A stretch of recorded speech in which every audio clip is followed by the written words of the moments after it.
Hello guys, welcome to Soul Fiction.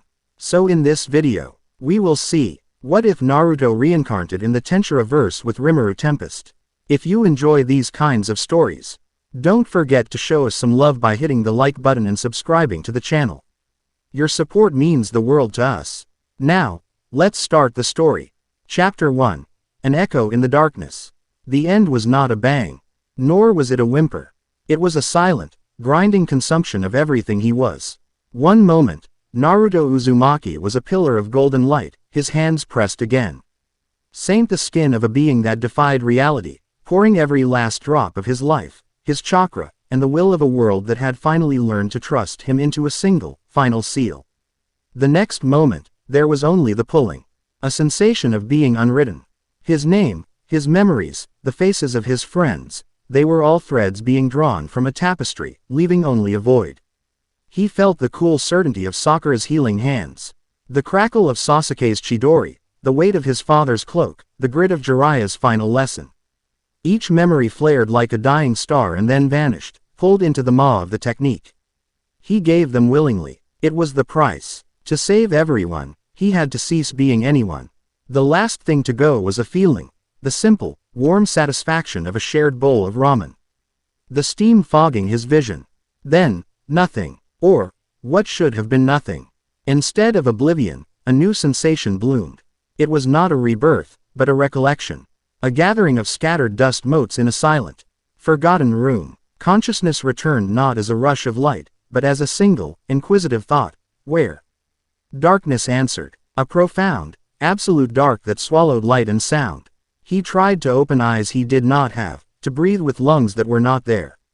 He was formless, a disembodied awareness adrift in a sea of utter stillness. Panic, a familiar old friend, tried to surface. But it found no heart to race, no throat to constrict.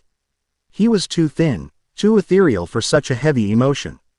Slowly, he took stock. He could feel something. A core of energy deep within his new, strange self. It was his, unmistakably. The warm, vibrant thrum of his own chakra, and beneath it, the wild, boundless power of Kurama. Yet it was different, calmer. The fox's rage, honed over centuries of hatred and imprisonment, was gone. What remained was a vast, quiet strength, like a sleeping volcano, integrated perfectly with his own. The sage's power was there too, a tle hum that connected him not to the world he knew, but to the very stone and silence around him. He focused, pulling on that energy, trying to give himself substance. A form coalesced from the lingering echoes of his identity. Not the body he knew, but something more primal. A creature of energy and will, fox-like, with a tail, no, 9 tails, of pure, shimmering golden chakra swishing silently in the non-existent air. He felt more than saw them, each a limb of pure energy, an extension of his soul. He was in a cave. His sage's senses told him that much. The air was still, ancient. The ground was smooth stone. But it was the scale of it that was staggering. He was a mote of dust in a cathedral built for giants. He pushed out with his senses, a gentle ripple of energy, and found nothing. No life, no insects, no bats, no water. Just rock, silence, and himself. The loneliness was a physical weight. He had died saving his world only to be reborn in a tomb. He drifted through the oppressive dark for a time that had no meaning. Days, weeks, years, the concepts were useless here. He practiced moving his new form, a silent dance of golden light in the crushing black. He thought of his friends, and the memories were clear now. No longer being consumed. They were perfect, crystallized moments of a life that was over. He had won. They were safe. The thought should have brought peace, but it only sharpened the edges of his isolation. It was during one of these timeless drifts that he felt it. A flicker. A thought that was not his own. Boring. So boring. The thought was faint, simple, and utterly alien. It didn't use words, but projected a pure, unadulterated feeling of profound tedium. Naruto froze, his 9 tails stiffening. He focused, pushing his senses in the direction of the strange signal. It was close. He moved toward it, a silent predator of light in the endless night. As he grew closer, the thoughts became clearer, more complex. Is this it? Is this all there is after you die? I didn't even get to wipe my hard drive. my secret folders, a national treasure, gone forever. Naruto felt a phantom smile grace a face he didn't possess. The thought was so mundane, so comically human, that it cut through the tomb-like atmosphere of the cave. He drew closer still, until he could pinpoint the source. It was a small, roundish mass on the cavern floor. It had no discernible features, no limbs, no eyes. It looked like a puddle of water, except it held its shape perfectly. A slime. Naruto floated before it, a creature of myth observing one of the weakest monsters from the video games he used to play. Yet the consciousness within it was complex, laced with the distinct patterns of a human mind. He could feel its memories, a whirlwind of spreadsheets, office deadlines, train schedules, and the sharp, sudden pain of a blade followed by a growing cold. A man named Satoru Mikami. He had died, too. Naruto hesitated. What could he even say? He had commanded armies, faced down gods, and rewritten the fate of his world. But how do you introduce yourself to a sentient blob of jelly in the middle of nowhere? He decided to start simple. He focused on a single feeling, curiosity, and projected it. Hello. The slime's internal monologue, a constant stream of complaints about being unable to see or eat, came to an abrupt halt. A wave of pure, unadulterated shock radiated from it.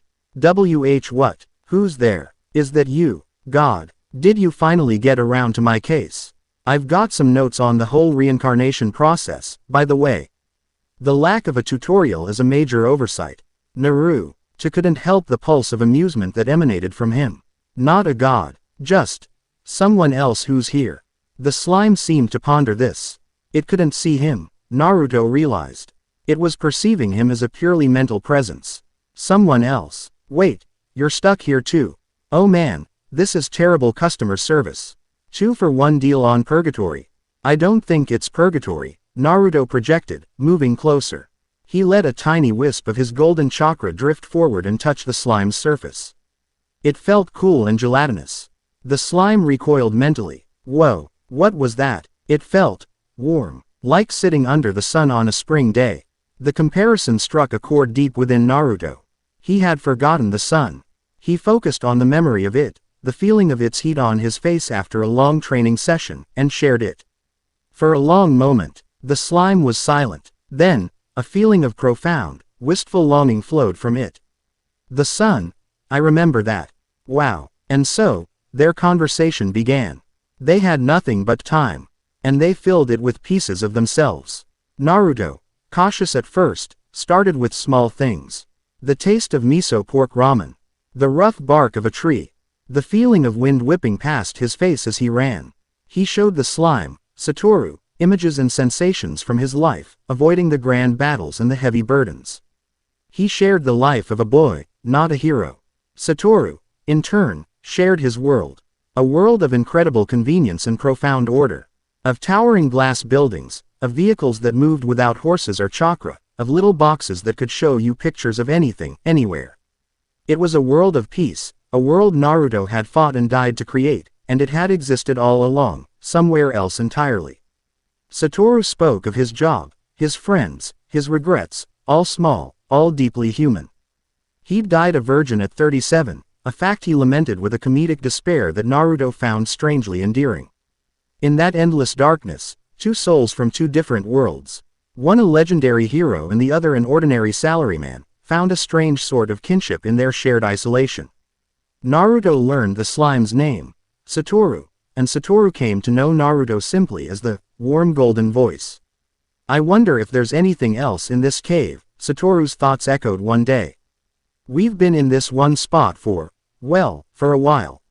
It's hard to tell. I can move around, Naruto replied. I'll go look. Stay here. Where would I go? I'm a slime. My 5K time is probably measured in decades. Naruto smiled and drifted away, his golden form a silent comet in the dark. He expanded his senses further than ever before.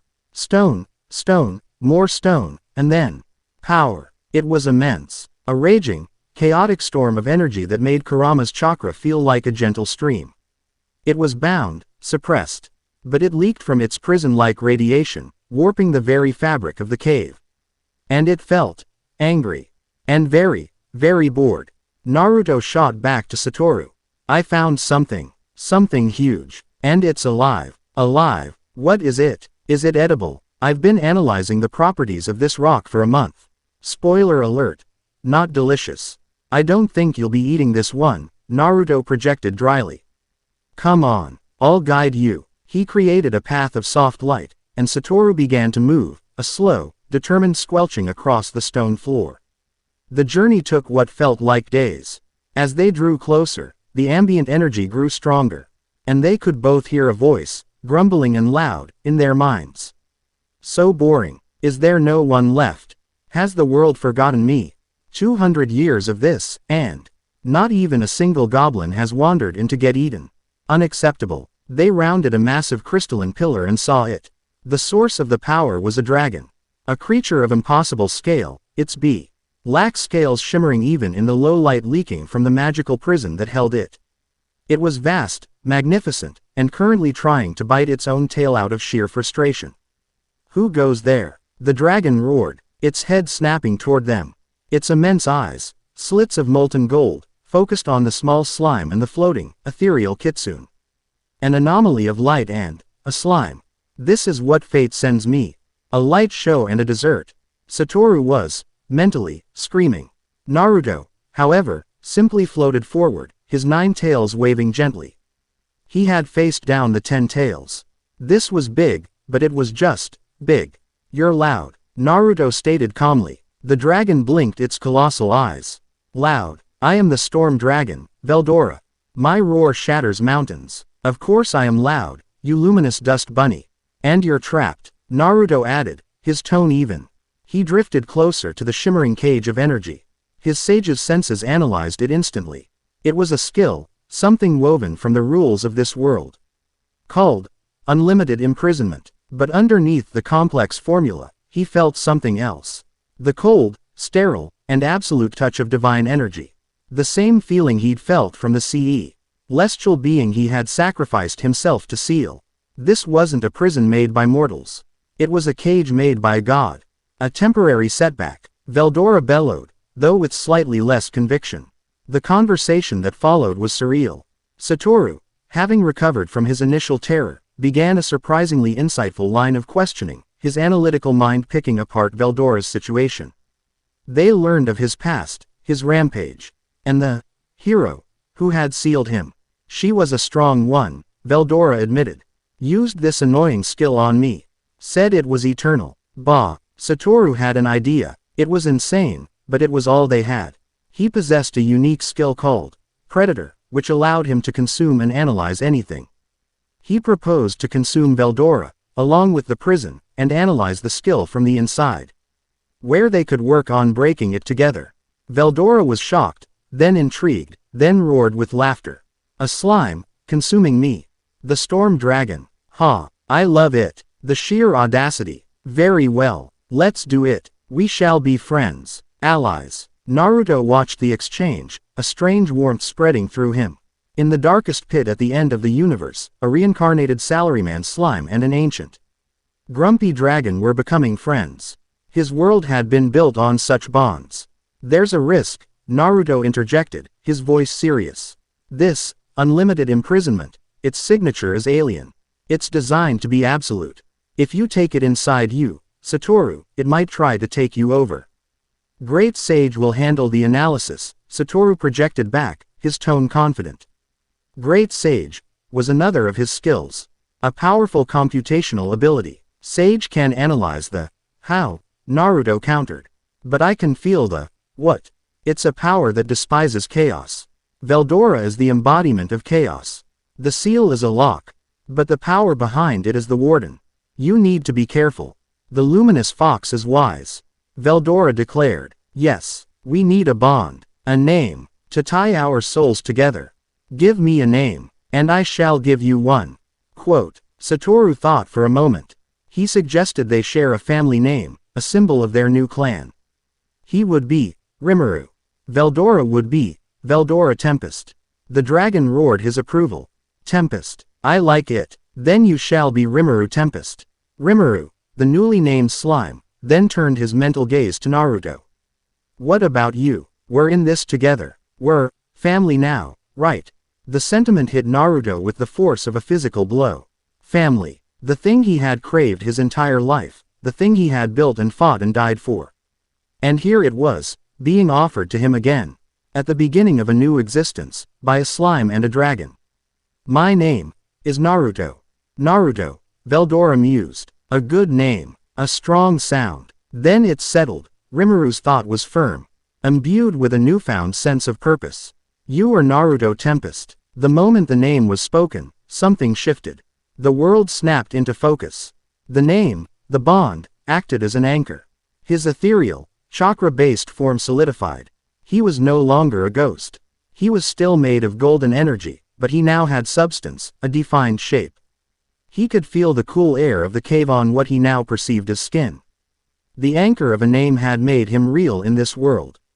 All right, let's begin, Rimuru declared. Skill.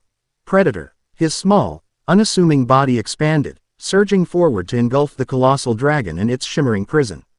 The light was blinding, the roar of consuming energy deafening. Naruto threw up a shield of chakra, his 9 tails wrapping around him as the very foundation of the cave trembled. Then, silence. Where a dragon in a cage had been, there was now only a slightly larger, vibrating slime. Okay. That was a lot, Rimuru's voice echoed in Naruto's mind. It sounded strained. Veldora is inside. Great Sage is working on the seal. But man, I am full. And I've got so many new skills. This is gonna take a minute to sort out. Naruto floated down, landing silently on the stone floor for the first time. His form felt solid, powerful. You did it. Now what? Now, we find the exit, Rimuru replied. I can sense the magicules in the air now. There's a way out. This way. They traveled together, Naruto walking beside the bouncing slime, his 9 golden tails sweeping gracefully behind him. The journey was different now. Rimuru had a wealth of new abilities he was constantly testing, shooting jets of water, sprouting sharp blades. Naruto, for his part, was refamiliarizing himself with his own body. He channeled chakra to his feet, walking up a cavern wall just to feel the familiar pull of it. He formed a small Rasengan in his palm, the perfect, swirling sphere of blue and gold, a comforting presence. Finally, they saw it. Not a light, but a change in the air pressure. A massive, sealed door stood before them, covered in ancient, faded markings. This must be the door the hero came through, Rimuru mused. Naruto placed a hand on it. The stone was cold. He pushed gently. With a groan of ancient hinges and a cloud of dust that hadn't been disturbed in centuries, the door swung inward. Sunlight streamed into the passage, a brilliant, blinding white. It was the first true light either of them had seen since their reincarnation.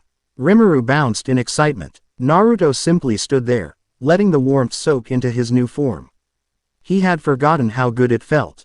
They stepped outside. The world was a riot of green. A vast, ancient forest stretched as far as the eye could see, teeming with an energy that was both wild and strange. It was the natural energy he knew from his sage training.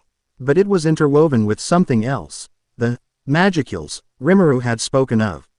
And beneath it all, like a constant, low-frequency hum, was that artificial feeling. The quiet, pervasive presence of the world's system. So this is our new home, Rimuru thought, a sense of wonder in his projection.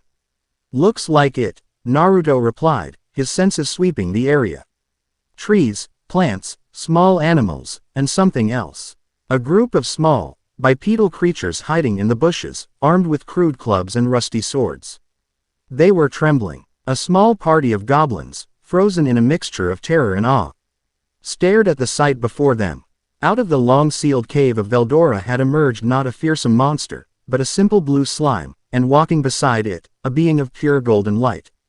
Shaped like a fox man with 9 flowing tails, his presence radiating a calm, ancient power that made their knees weak. The lead goblin swallowed hard, lifted a trembling hand, and pointed. Chapter 1 End. Chapter 2. The Whirlpool's Heart. The goblin's trembling finger was aimed squarely between Naruto's eyes. The others in its party held their crude weapons with the kind of desperate terror that gets people killed. Naruto didn't move. He had seen this fear before, in the eyes of villagers who saw the monster inside him before they saw the boy. It was a familiar, painful language. They're terrified, Rimuru's thought came. laced with Satoru's analytical calm. Skill analysis indicates their combat potential is extremely low. Threat level, D-. But fear makes people unpredictable. Naruto took a single, slow step forward. His movements were fluid, without a hint of aggression. The goblins flinched, gripping their clubs tighter. "Let me handle this," Naruto projected back, his tone gentle. He let the golden chakra that composed his body soften its glow, becoming less of a brilliant beacon and more of a warm, inviting light, like a lantern in the dark. He raised an open palm, a unav. RSAL sign of peace he hoped would translate. "We mean you no harm," he said, his voice the first he had used in this new world. It came out smooth and clear, resonating not just in the air but with a subtle touch of chakra. Carrying his intent along with the words. The lead goblin, a creature whose wizened face was mostly wrinkles and fear, flinched at the sound. You came from the cave, where the dragon slept. Are you his masters? Friends, Rimuru corrected, his telepathic voice entering the goblins' minds. The lead goblin yelped and jumped back, looking wildly for the source of the disembodied voice before his eyes settled on the unassuming blue slime. We're his friends. He's traveling with us now. This was, apparently, the wrong thing to say. The idea of the catastrophic storm dragon traveling with anyone sent a fresh wave of panic through the goblin party.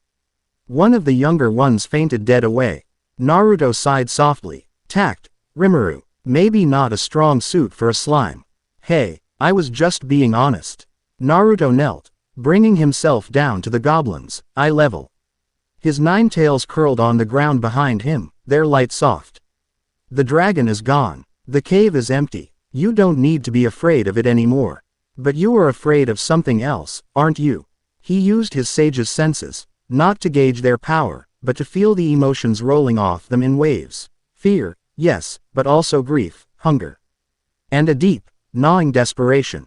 You're in trouble. The old goblin's bravado finally crumbled. He dropped his rusty sword with a clatter and fell to his knees. The others followed suit. Great ones, he pleaded, his voice cracking. Our god has vanished. Without his divine presence to protect us, the monsters of the forest grow bold. The dire wolves, they hunt us now. They pick off our patrols. Our village is on the verge of extinction. We came here to pray for a miracle. He looked up at Naruto's glowing form, then at the placid blue slime. He had found something far stranger than a miracle.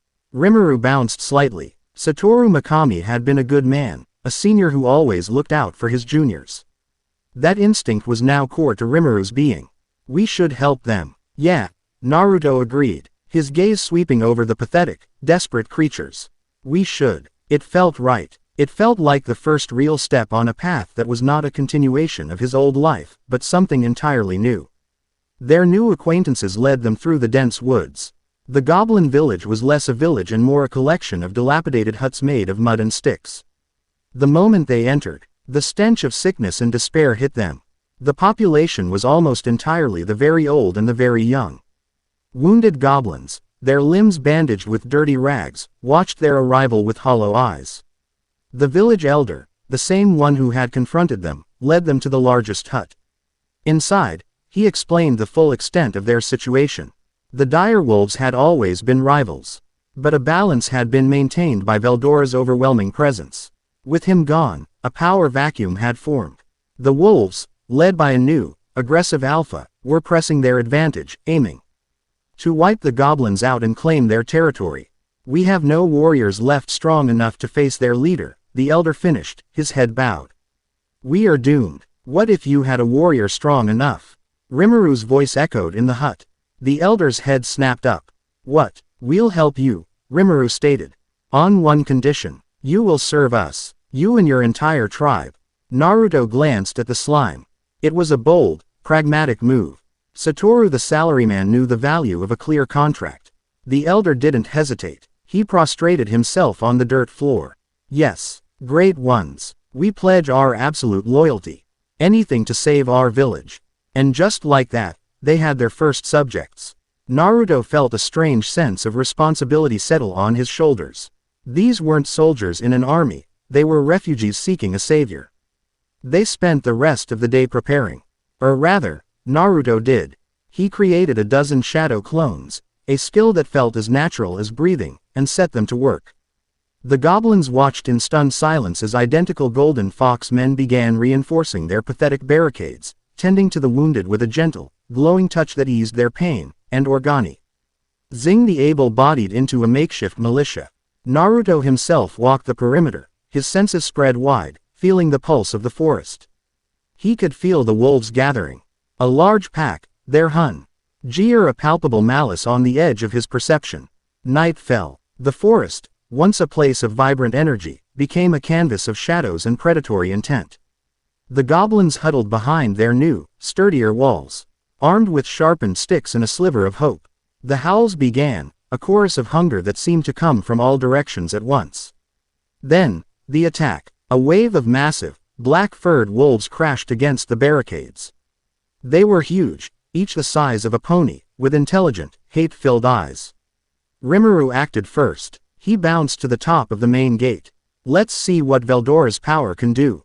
Water blade. Several arcs of high-pressure water shot from his body, slicing through 3 of the attacking wolves with terrifying ease.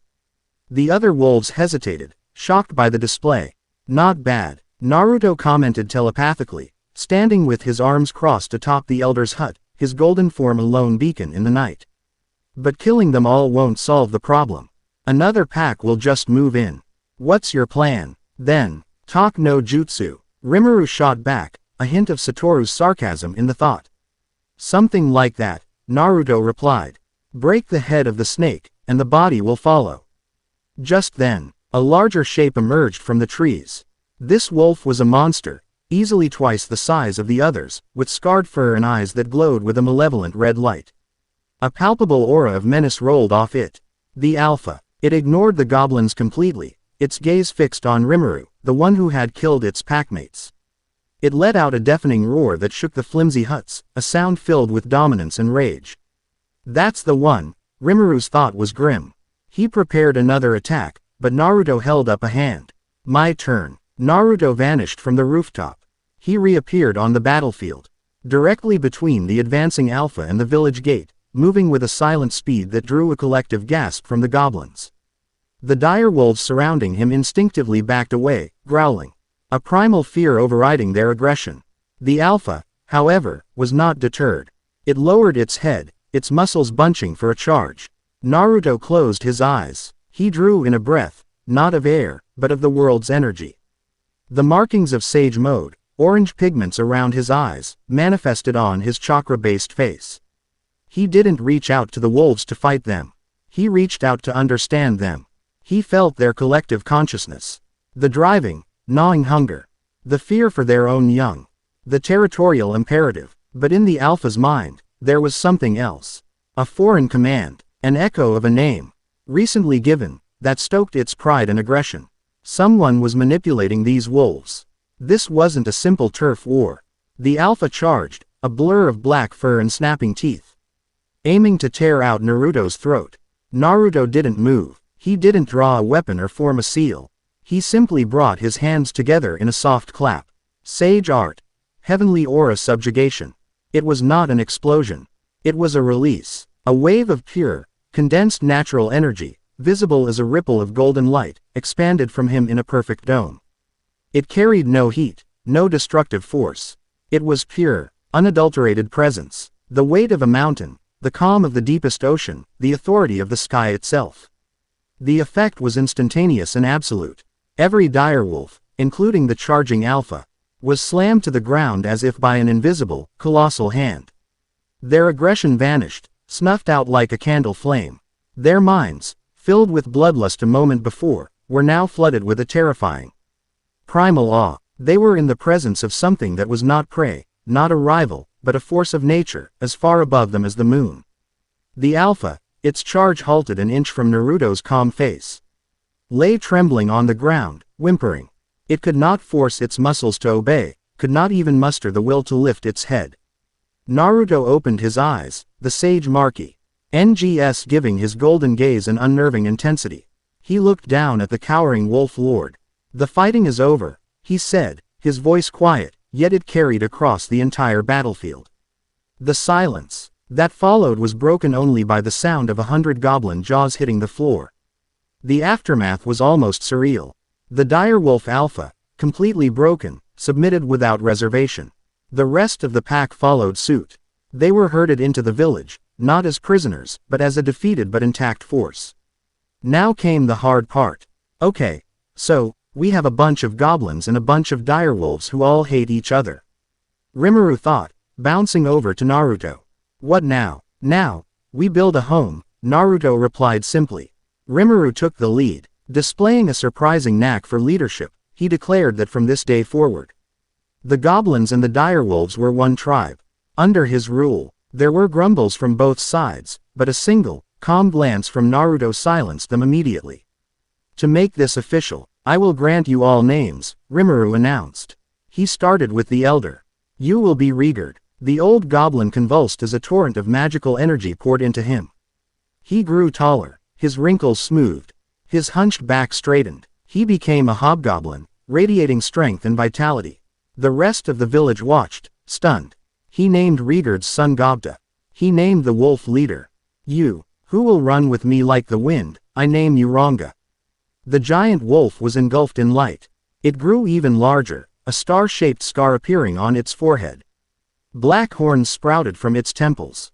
A tempest star wolf. Its packmates howled as they, too, began to evolve. The process took hours. Rimuru, drawing on the vast magical reserves he'd gained from Veldora, named them all. The village was transformed. Frail goblins became stout hobgoblins. Vicious direwolves became noble, powerful tempest wolves. But the new power brought new problems. Old hatreds ran deep, the newly empowered goblins and wolves eyed each other with suspicion. While Rimuru recovered from the strain of the mass naming, Naruto stepped in. He created 100 shadow clones. Alright, listen up. A clone barked at the hobgoblins. You want to live, you're going to work. You, and you, form a construction team. We're tearing these huts down and building real houses. You wolves. Another clone shouted at the Tempest wolves, who were still marveling at their new forms. You're the new patrol and hunting party. Ranga is your leader, and my clones are his lieutenants. You will learn to hunt for the tribe. Not just for yourselves. You will learn to protect these goblins as if they were your own pack. The clones spread through the village, an army of impossibly efficient organizers. They taught goblins how to fell trees and frame walls. They ran drills with the wolves, teaching them coordinated tactics. Naruto himself oversaw it all, his calm presence a constant reassurance.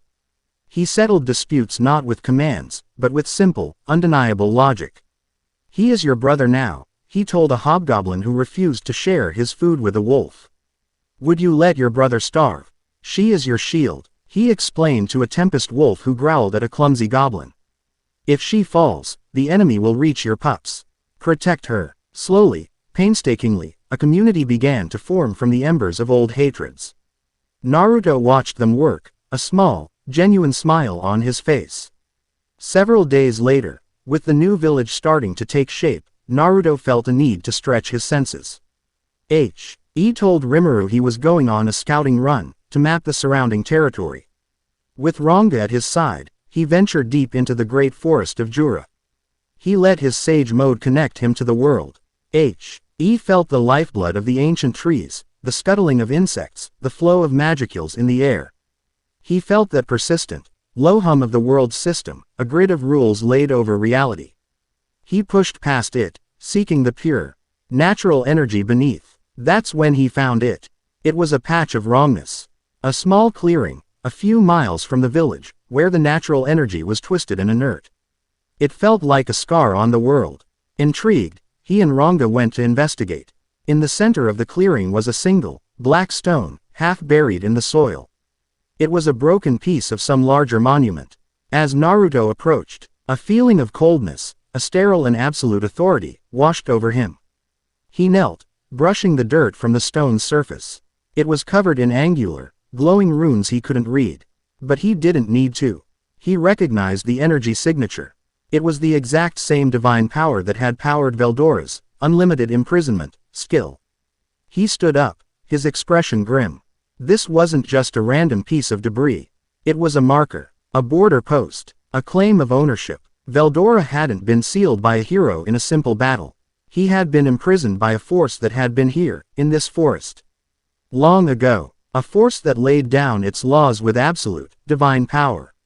Ranga whimpered, sensing his master's dark mood. Master Naruto. It's nothing, Ranga, Naruto said, his eyes still fixed on the stone. Just a reminder that they were not alone. A reminder that there were powers in this world far older and more methodical than a rampaging dragon. He made a mental map of the location. Then turned away. This was a piece of a puzzle he couldn't solve yet, and it was a danger he wouldn't burden Rimuru or their fledgling village with until he knew more. He returned to the village as the sun was setting. The sight that greeted him was one of bustling, chaotic harmony. Hobgoblins and tempest wolves were working together, sharing a meal around a massive bonfire. The sounds of laughter and construction filled the air. He found Rimuru on a small hill overlooking the scene, the slime's blue form absorbing the last rays of sunlight. Naruto sat down beside him. For a long while, they just watched their creation. Not bad, for a bunch of goblins and wolves, Rimuru projected, a sense of deep satisfaction in his tone. I'm thinking we build a proper road next. Then irrigation. Maybe some kind of sewage system. Satoru Mikami, the civil engineer at heart, was showing through. It'll be a nice, comfortable place to live. Naruto watched a hobgoblin Hild playfully tug on the tail of a young tempest wolf, who responded with a happy yip. He thought of the endless wars of his past. He thought of the lonely, hated child he used to be. I want to build more than just a comfortable place, Naruto said quietly. He looked at Rimuru, his golden eyes reflecting the firelight. I want to build a world where no one has to be a Jinchuriki.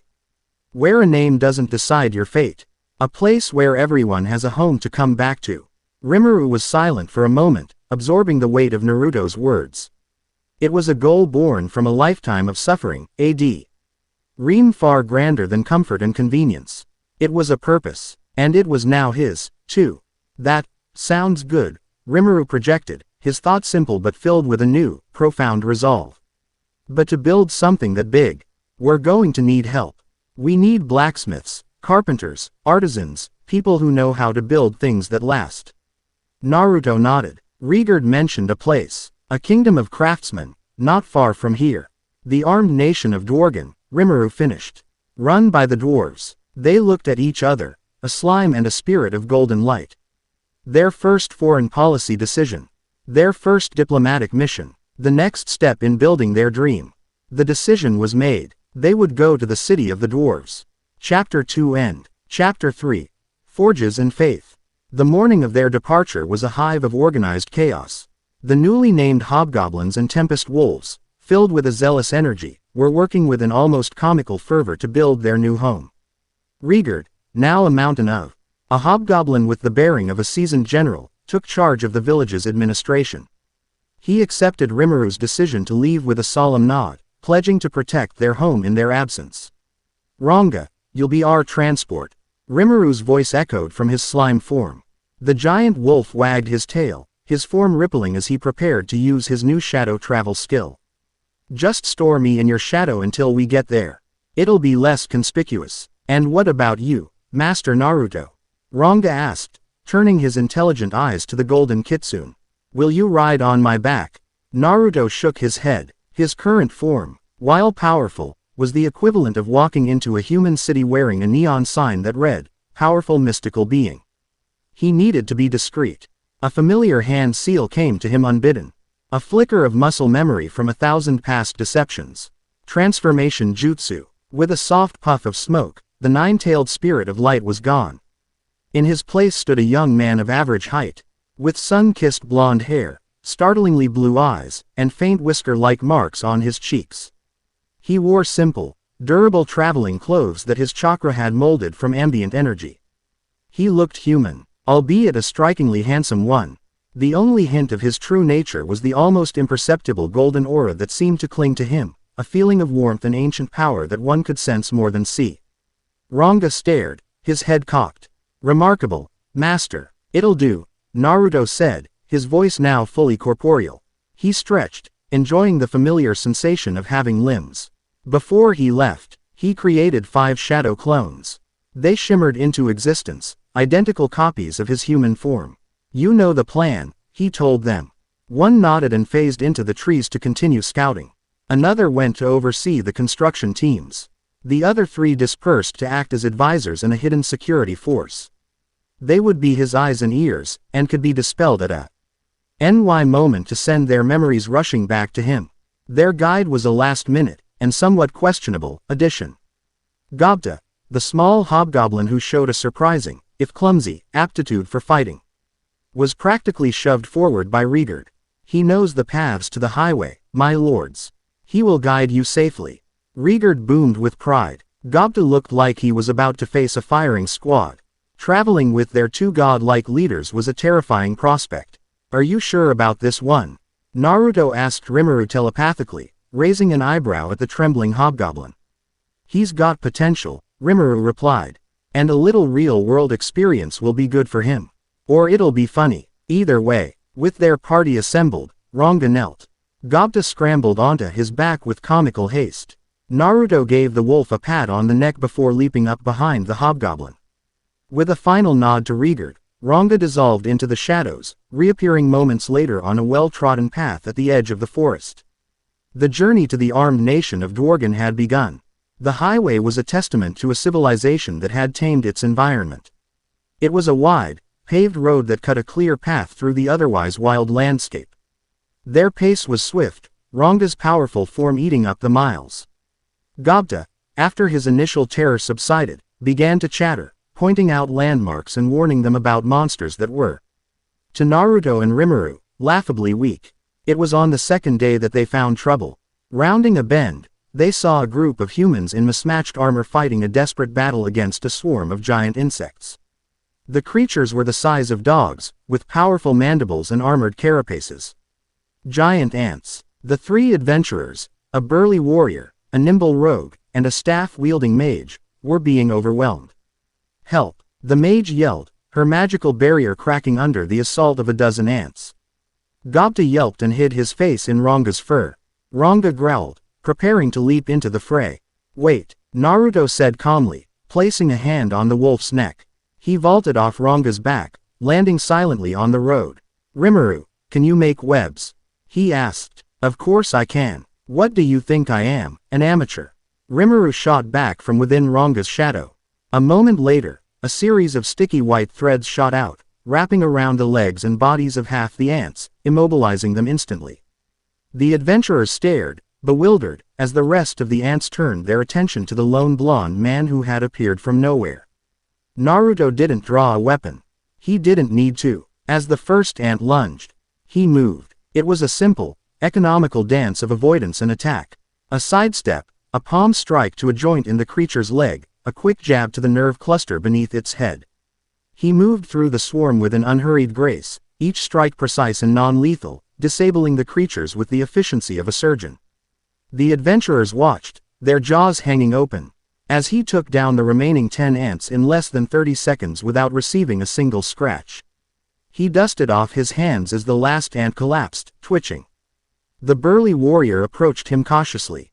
"By the gods, who are you? We've never seen anyone move like that." "Just a traveler," Naruto said with a disarming smile. He gestured with his head toward the webbed-up ants. "My friend helped, too." The adventurers looked from Naruto to the giant, intelligent-looking wolf and the terrified hobgoblin on its back, and decided it was better not to ask any more questions.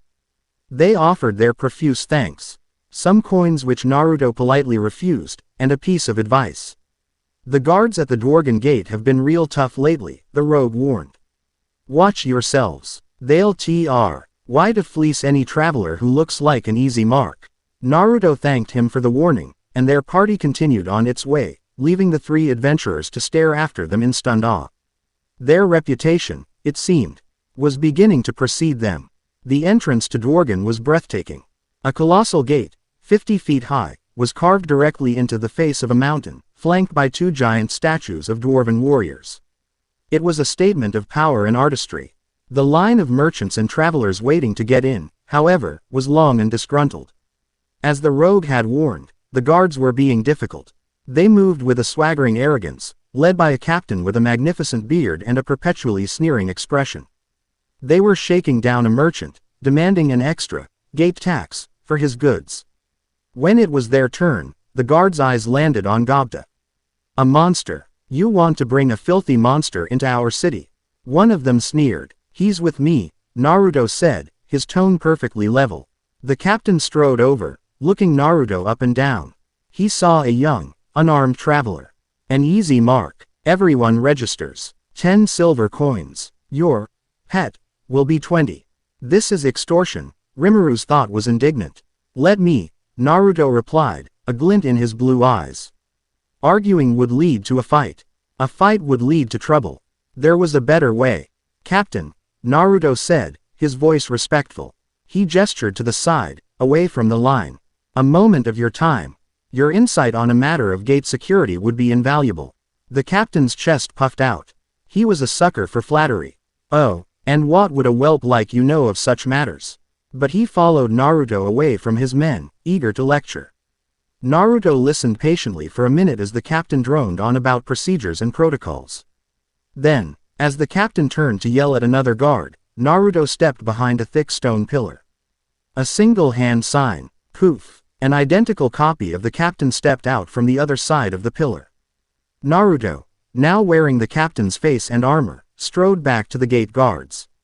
You too, he barked, his voice a perfect imitation of the captain's gravelly tone. What are you doing lazing about? I just received word of a contraband shipment of singing frogs. Search every cart coming out of the city. Now. The two guards, startled by the bizarre and urgent command from their captain, snapped to attention. Sir. Yes, sir. They abandoned their posts and ran to the exit gate. From behind the pillar, the real captain watched, his face a mask of utter confusion. What in the blazes? I never gave that order. Naruto, back in his own form, casually walked up to the now unguarded entrance, Gobta and Ranga following him. Seems like your men are a bit confused, Captain, he said with a cheerful wave. You should probably sort that out.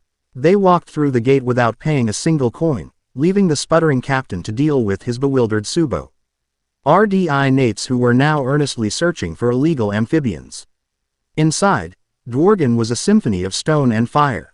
The city was built within a massive cavern, lit by glowing crystals embedded in the ceiling and the light of 1,000 forges.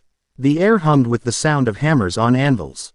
Rimuru was practically vibrating with excitement inside Ranga's shadow, his inner Satoru geeking out over the dwarven engineering. Their search for artisans led them, inevitably, to a tavern. This one was called the Miner's Mug, and it was filled with dwarves whose beards were almost as long as their drinking stories. Naruto ordered a water, Gobta got a milk, and they settled in to observe. It wasn't long before they found what they were looking for. A heated argument erupted at the bar.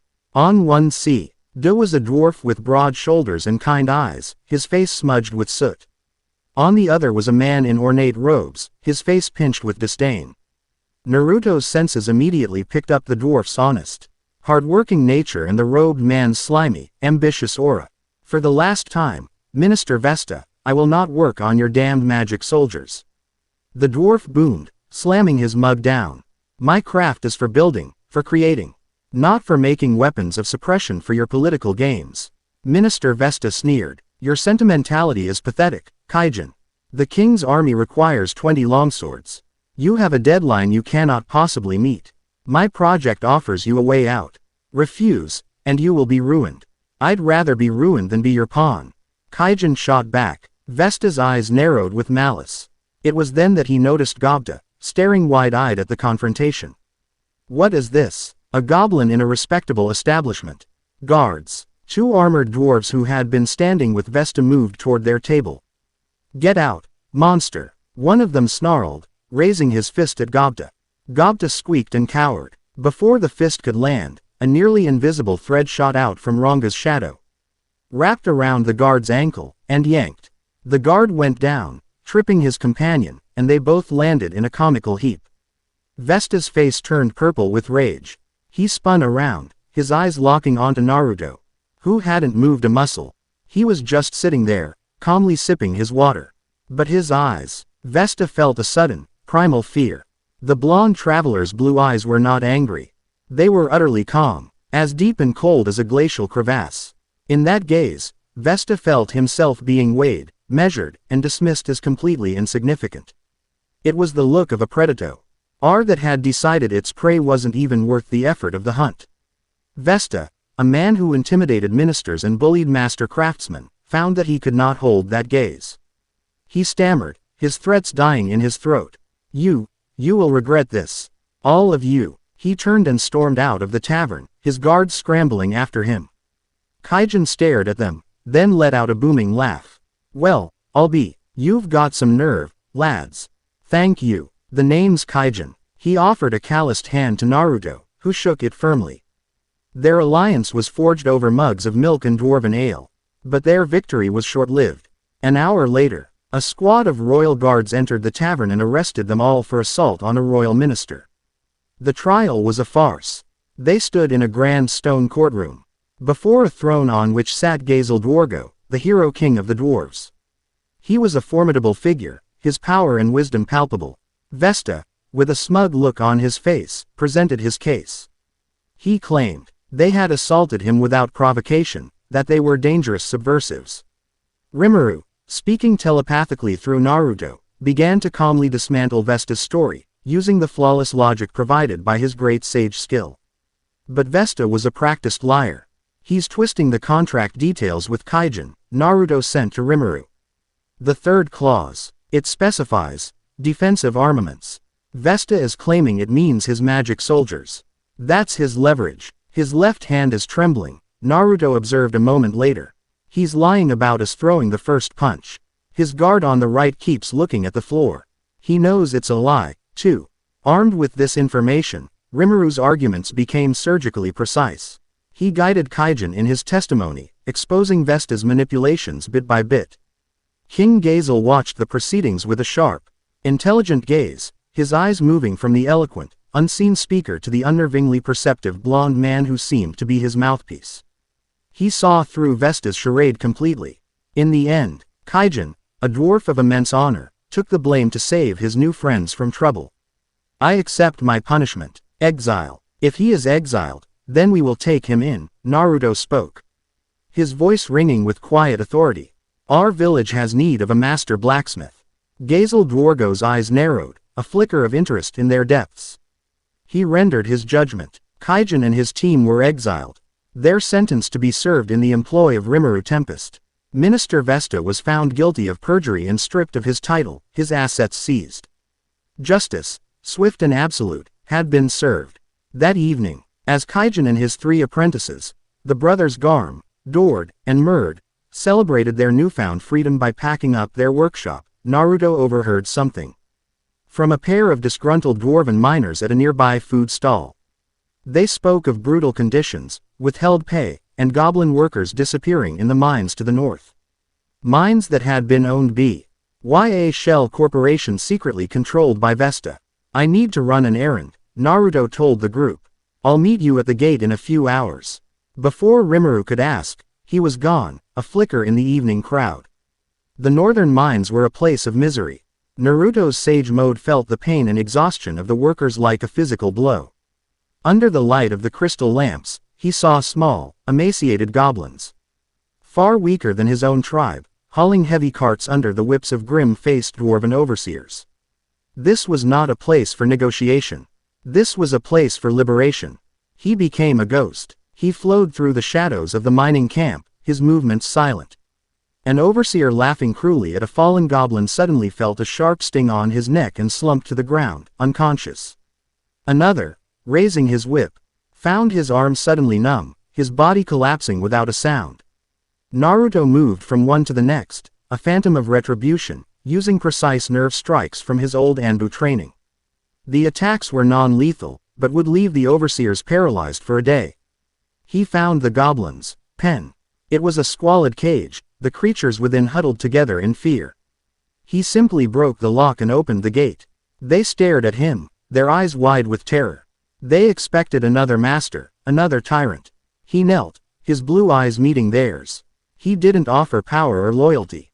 He offered a choice. "There is a place to the east," he said, his voice soft. "A village in the forest, where goblins are building homes, not digging graves. where they have names and a future. I will leave guides for you on the road. The choice is yours." He stood and walked away, leaving the gate open behind him. He didn't look back. A true leader doesn't force his people to follow, he creates a path they choose to walk. 2 of his shadow clones remained behind, hidden, ready to guide any who accepted the offer. He arrived back at the main gate just as Rimuru and the dwarves were ready to leave. They were a strange sight. A legendary blacksmith, his 3 apprentices, a powerful wolf, a hobgoblin, and a calm young man. "Where did you go?" Rimuru asked. Naruto just smiled. "Recruiting." As they stepped through the massive gates of Dworgen, a royal guard in ornate armor stopped them. He bowed respectfully. "Lord Naruto Tempest, Lord Rimuru Tempest," the guard said, his tone formal. "I bring a message from the king. His Majesty, Gazel Dwargo, has been most impressed. He requests a formal audience with you both at a future date. He made a point to mention you specifically, Lord Naruto. He wishes to speak with the man who can see the truth behind a lie." Naruto met the guard's eyes, his calm expression unreadable. He had wanted to remain a shadow, the quiet force behind Rimuru's leadership. But it seemed the king of the dwarves had sharp eyes. He had seen the edge hiding behind the shield. Chapter 3 End. Chapter 4. A storm on the horizon. The journey back was a stark contrast to the tense trip out. Kaijin and his 3 apprentices, now free from the political machinations of Dworgen, were filled with a boisterous, creative energy. They peppered Naruto with questions about their new home, their eyes gleaming with the prospect of a new forge and unlimited creative freedom. Rimuru, communicating telepathically from Ranga's shadow, laid out his ambitious plans for infrastructure, and the dwarves listened. Captivated. They were not just employees. They were founding fathers of a new kind of nation, and the realization had lit a fire in their hearts. When Ranga dissolved, the shadows at the edge of their territory, the dwarves fell silent. The sounds that greeted them were not those of a struggling goblin village, but of a burgeoning town, the rhythmic thud of axes, the shouts of organized workers. The crackle of a large, communal cooking fire. As they walked into the main clearing, Kaijin's jaw dropped. Where there had been a collection of mud huts now stood sturdy timber frames of a dozen large longhouses. A well-organized team of hobgoblins was stripping logs, while another laid the foundations for a central hall. The air was filled with purpose, not despair. Small groups of goblins, thinner and more ragged than the rest, were being led by one of Naruto's clones to a tent where food and water were being distributed. They were the first of the rescued miners from Dworgen. Their eyes filled with a weary but hopeful light. "Incredible," Garm, the eldest of the dwarven brothers, breathed out. "You've done all this in just a few days. Good leadership and a motivated workforce." Naruto replied with a smile, deactivating his transformation jutsu. His human form dissolved in a puff of smoke, replaced by the ethereal, 9-tailed kitsune. The dwarves gasped at the sudden shift, their eyes wide with awe at his true form. One of Naruto's clones, a crisp copy of his human guise, jogged over. "Boss," it said with a nod. "The miners have started arriving. We're getting them settled in. Construction is on schedule. Patrols report increased monster activity to the south, but nothing organized. The new recruits are learning fast." The clone saluted crisply and then poofed out of existence, its memories and experiences flooding into Naruto in a seamless transfer of information. Kaijin stared, his mind reeling. He can make copies of himself. To manage a whole town. A skill from my old world, Naruto projected to the group, his voice warm. "It's useful for multitasking." "Useful," Murd, the youngest brother, squeaked. "That's revolutionary." The dwarves needed no further motivation.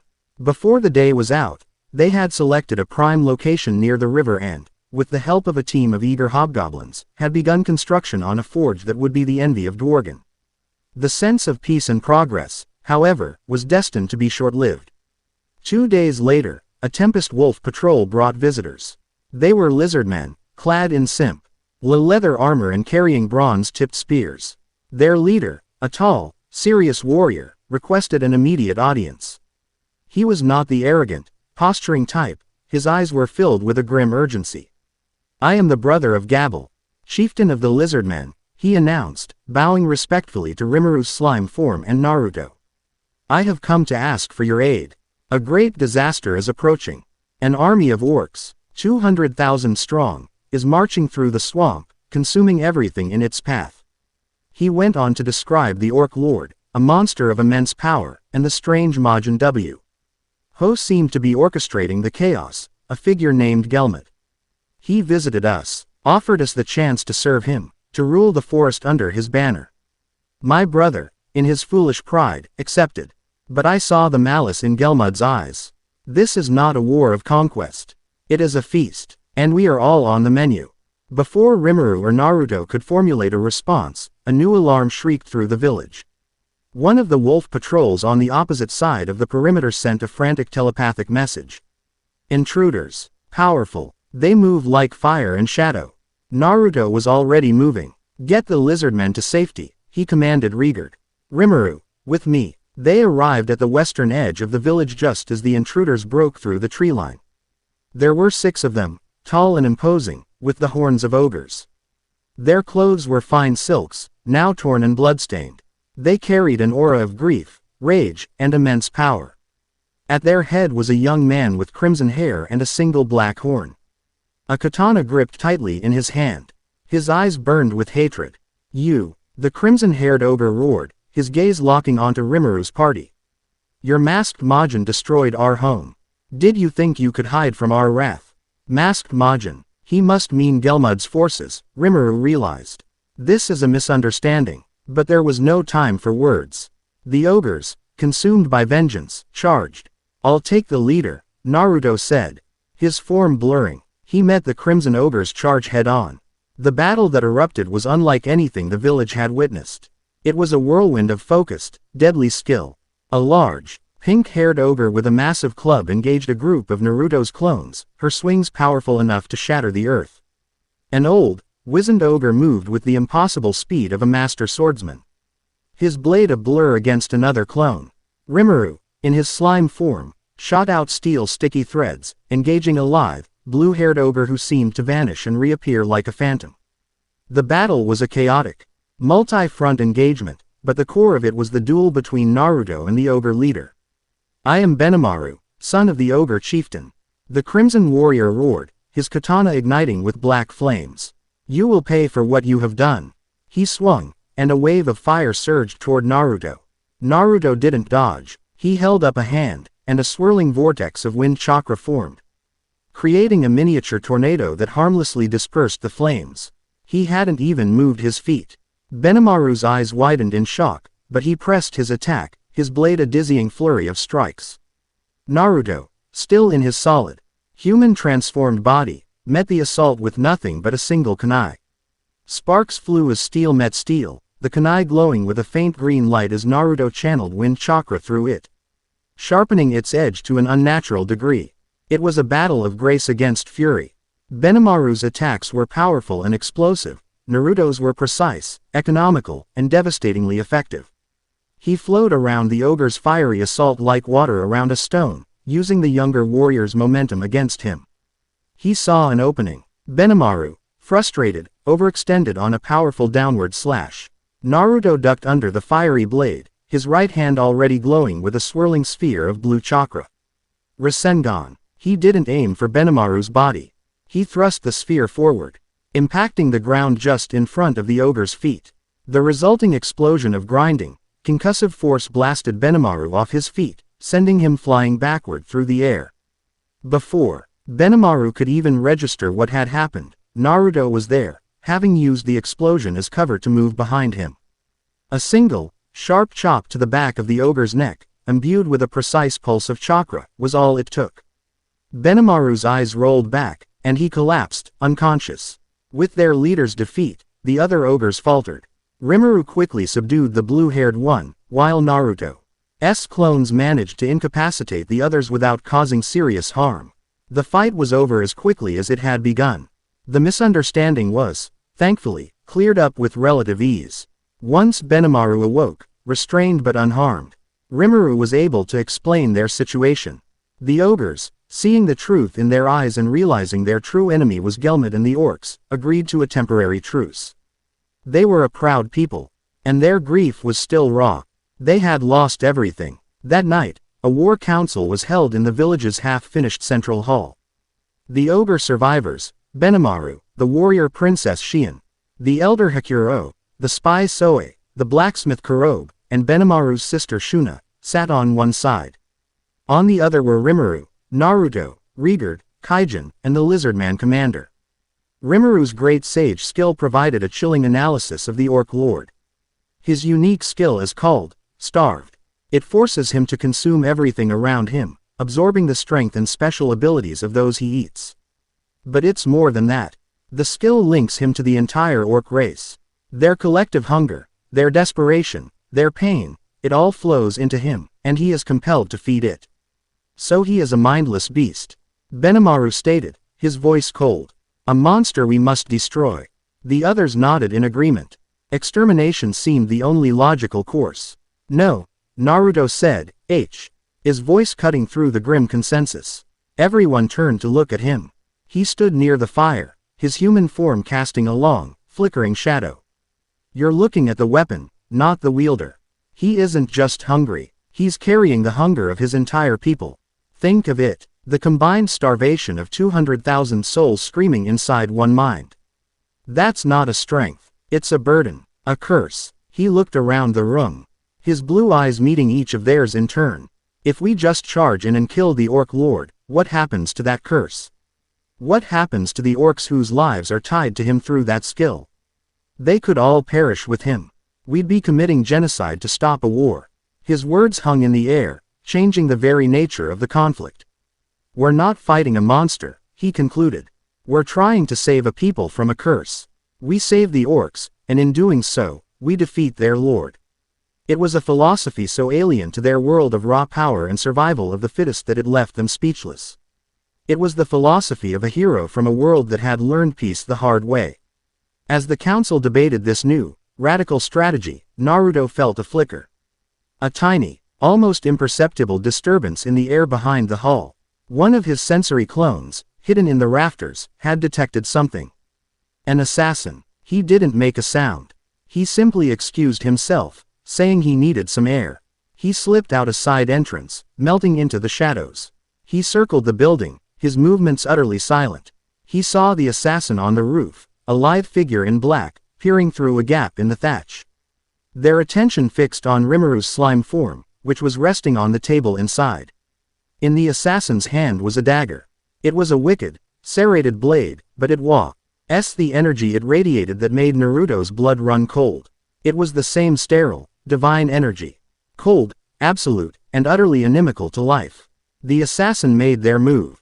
They phased through the roof like a ghost, materializing inside the hall directly above Rimuru. The dagger plunged downward. The weapon's aura flared, creating a localized field that caused Rimuru's magical senses to go blind. The attack was perfect, unstoppable, almost. The assassin's eyes widened as a hand clamped around their wrist, stopping the dagger an inch from the slime's surface. The hand was like a vise of iron. Naruto had moved so fast, so silently, that even the highly skilled Soe hadn't noticed him re-enter the hall. Going somewhere? Naruto asked, his voice dangerously soft. The takedown was a blur of brutal efficiency. He twisted the assassin's wrist, shattering the bone with an audible crack. A kick swept the assassin's legs out from under them. As they fell, Naruto's other hand shot out, striking precise points on their shoulder and hip, dislocating both joints. He ended the sequence with a sharp, open palm strike to the jaw that broke it and sent the assassin crashing to the floor, unconscious and completely neutralized. It took less than 2 seconds. The entire hall was frozen in stunned silence. The divine dagger clattered to the floorboards. Naruto ignored the shocked stares. He knelt beside the subdued assassin, his expression grim. He needed to know who had sent them. He placed his palm on the assassin's forehead. He closed his eyes, pushing a thin, probing thread of chakra into their mind. It was a delicate, dangerous art, one he had learned from Inoichi Yamanaka to extract information from Zetsu clones. He sifted through the chaos of the assassin's mind. He saw the face of the Majin Gelmud, giving the order. He saw the sneering visage of the demon lord Clayman, who had supplied the weapon.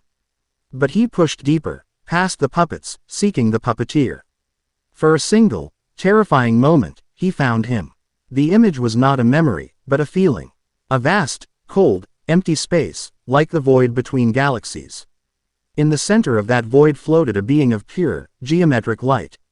Its form composed of 6 crystalline wings and 1,000 unblinking eyes. It was looking down at a map, a 3-dimensional, celestial projection of the world. He could see the great forest of Jura, a tiny green smudge on the map. He could see a glowing red dot that was the Orc Lord's army.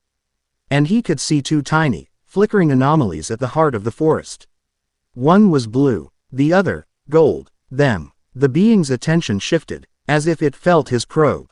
For a fraction of a second, its 1,000 eyes seemed to look directly at him, through the assassin's mind. He felt a cosmic indifference. The casual gaze a scientist gives a microbe under a microscope before deciding to sterilize the slide. Then, a name echoed in the void, a word of pure, conceptual power. Metatron. The assassin's mind collapsed under the strain, and the connection shattered. Naruto pulled his hand back as if burned, stumbling to his feet. His face was pale. Rimuru, now in his human form, rushed to his side. Naruto, what is it? What did you see? Naruto looked at his friend, then at the gathered warriors who were staring at him with a mixture of fear and awe. He picked up the divine dagger, its cold energy feeling like a viper in his hand. The Orc Lord was not their true enemy. Gelmid and Clayman were not the true masterminds. They were all just pieces on a board, moved by a player so far above them they couldn't even comprehend the game. A player who saw them as errors to be corrected. We have a problem, Naruto said, his voice grim. A much bigger one than a horde of orcs. Chapter 4 End. Chapter 5. Feast of the Maelstrom. The divine dagger lay on the wooden table, a sliver of malice that seemed to suck the warmth from the room. The War Council was forgotten, the threat of the Orc Lord Momenta. Riley eclipsed by the chilling revelation Naruto had provided. Soe, the silent ogre spy, inspected the unconscious assassin, his professional eyes noting the brutal, perfect efficiency of the takedown. Metatron. Benimaru repeated the name, his voice a low growl. A divine being, an angel. Why would such a creature involve itself in the wars of monsters and men? Because we're not part of its plan, Naruto said, his gaze distant as he replayed the vision in his mind. The cold, calculating indifference of that 1,000-eyed stare. This world, it operates on a set of rules, a system. Rimuru and I, we're outside of that system. I use an energy that shouldn't exist here. Rimuru consumes and rewrites skills. We're anomalies. And this Metatron, it doesn't like anomalies. The implications settled over the room like a shroud. They weren't just fighting for their homes or for revenge. They were fighting for their very right to exist in a world whose God had seemingly marked them for deletion. The revelation did not break them. It forged them. Benimaru stood, his crimson eyes burning with a new fire. He walked to the center of the room and knelt, not before Naruto, but before the small, unassuming slime. The other 5 ogres, their expressions a mixture of shock and dawning resolve, followed his lead. Rimuru-sama, Benimaru said, his voice clear and unwavering. We were fools, blinded by rage. Our enemy is not you, but the forces that destroyed our home. We, the last of the ogre tribe, pledge our names and our lives to you. Let us serve you. Rimuru, for a moment, was taken aback. This was more than an alliance. This was fealty. He felt the weight of their trust, their desperation, and their hope. He would not let it be in vain. A name is a powerful thing here, Naruto sent to him telepathically. It's a bond, a blessing. They are giving you their future. Give them a new one in return. Rimuru understood. This was the next step. A torrent of magicules, drawn from the deep well of power Veldora had left him, began to swirl around him. Raise your heads, his voice echoed in their minds. You who will be my sword and shield, my fangs and my claws. I grant you new names. He looked at the crimson-haired leader. You, who will command my armies with the fury of a crimson flame, I name you Benimaru. He turned to the stoic elder. You, who will teach our warriors the way of the blade, I name you Hakuro. To the silent, blue-haired ogre. You, who will be my eyes in the shadows, I name you Soe. To the fierce, pink-haired princess. You, who will be my loyal protector, I name you Shion. To the quiet, hulking blacksmith. You, who will forge the arms of our nation, I name you Kurobe. And finally, to the gentle princess. You, who will clothe our people and be the heart of our culture. I name you Shuna. Light erupted in the hall. The 6 ogres convulsed as their bodies were reshaped by the torrent of magic and the power of a name. Their horns shrank, their features refined. They grew in power, their auras exploding outwards, but their forms became more human, more elegant. When the light faded, the ogres were gone. In their place stood 6 Kijin, Radi, aiding a power that made the very air tremble.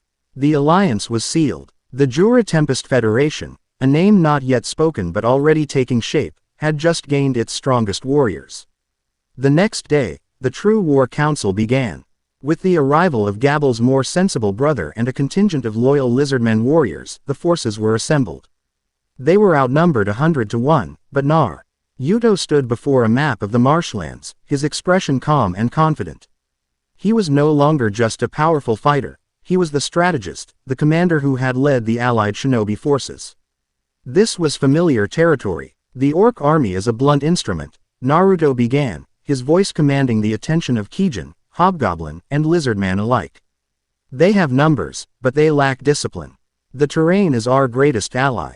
We will not meet them head-on. We will bleed them, break them, and disorient them before the real battle even begins. He laid out the strategy, his shadow clones pointing to key locations on the map. It was a multi-phased plan of breathtaking audacity. Phase 1. Reshape the battlefield. He looked at Rimuru. Your water and thread skills, combined with my earth style, can turn this swamp into a death trap. We will create choke points, quicksand pits, and redirect waterways to flood their camps. Phase 2. Decapitation. He turned to Benimaru and the Kijin. Soe, your clones will identify the orc generals Gelmid has empowered. Benimaru, you and Shion will lead the strike teams. My elite guard. He gestured to a group of the strongest hobgoblins, including Gobda. And the most determined of the rescued miners, will support you. You are not to engage the main army. You are to eliminate their command structure, swiftly and silently. Phase 3. Chaos. His gaze fell upon Ranga and the Tempest Wolves. You are the storm. Once their generals are dead and their formations are broken, you will strike from the flanks. You are to harry them, herd them, and drive them into the traps we've set. Your goal is to create maximum panic. And Phase 4. Benimaru asked, his eyes gleaming with admiration for the plan. Naruto's expression turned grim. Say 4. Rimuru and I handle the Orc Lord. Personally. The battle began not with a clash of armies, but with the silent work of monsters and magic. Under the cover of night, Rimuru used his skills to weave vast, nearly invisible nets of steel sticky thread across key pathways. Naruto, with a series of powerful hand seals, slammed his palms on the ground. The earth groaned and shifted, the marshland itself obeying his will. What were once solid paths became treacherous bogs. A deep trench, miles long, appeared overnight, funneling the advancing orc army into a narrow, exposed corridor. The orcs, driven by the ceaseless, gnawing hunger of their lord, marched blindly into the trap. When the sun rose, the first wave of the orc army entered the kill zone. Naruto stood on a high cliff overlooking the marsh. Now, he whispered. With a single, powerful clap of his hands, he unleashed a massive gust of wind. Wind style.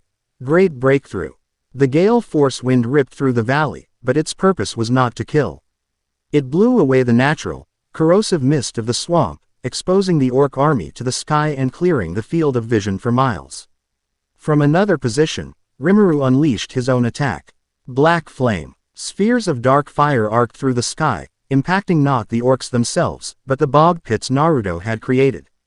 The methane gas trapped in the marsh ignited, creating a chain of thunderous explosions that tore massive holes in the orc ranks. The chaos had begun. From the shadows of the forest, the Kijin and the Rasengan guard struck. Soe's clones, having identified the orc generals, relayed their positions. Benimaru moved like a crimson meteor, his black flame incinerating a hulking, four-armed orc general and its entire retinue before they could even sound an alarm.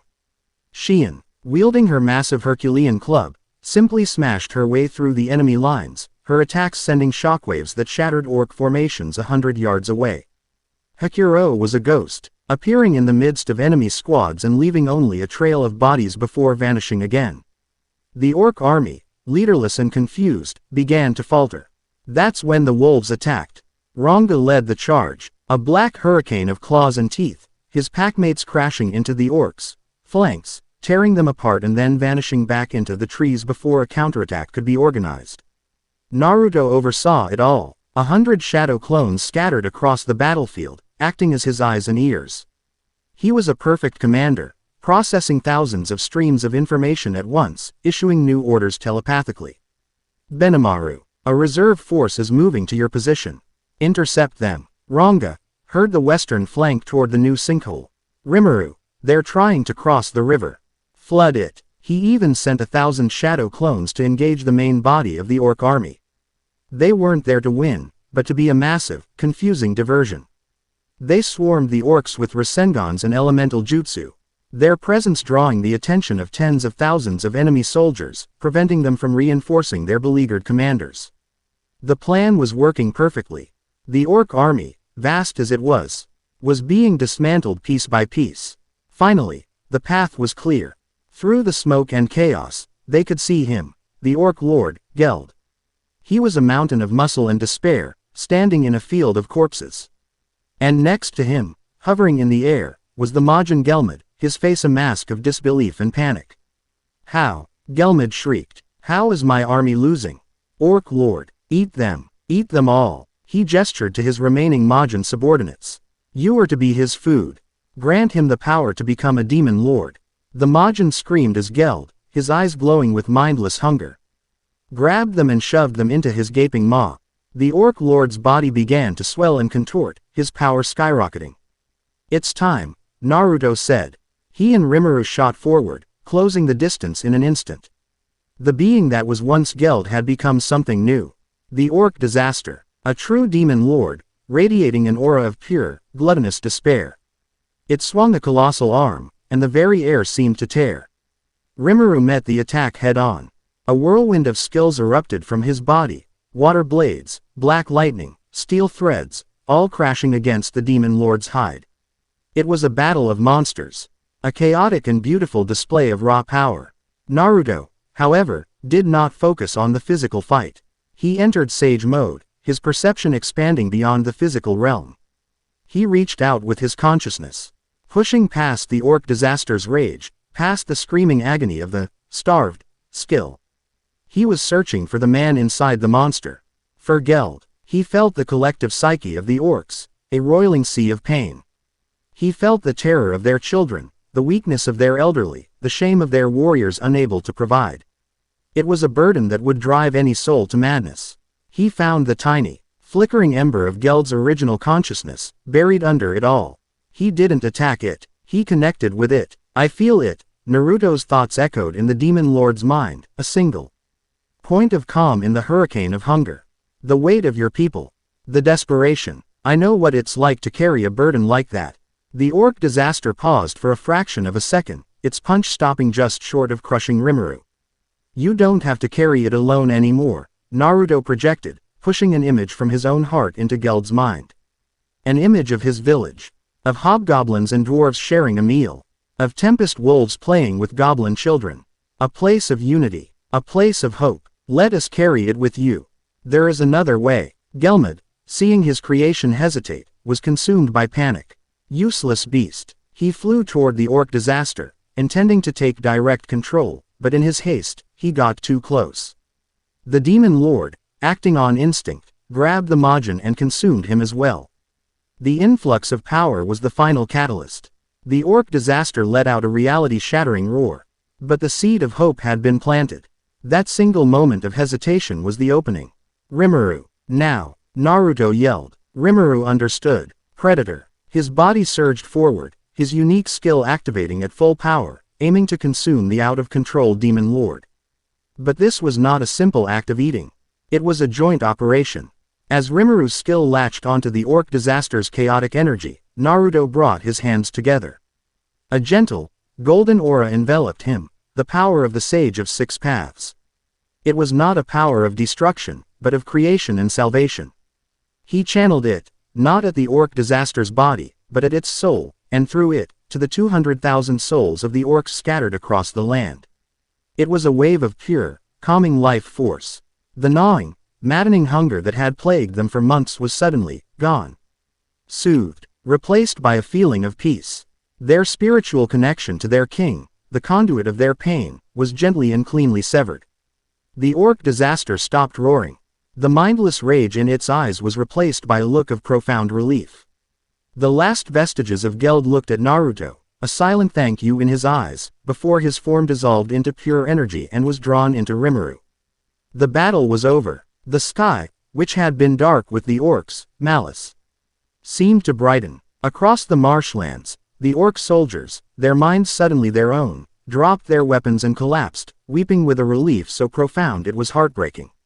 Rimuru's body began to glow, his energy surging. The souls he had harvested, purified by Naruto's intervention, had pushed him over the edge. He was now officially a demon lord seed.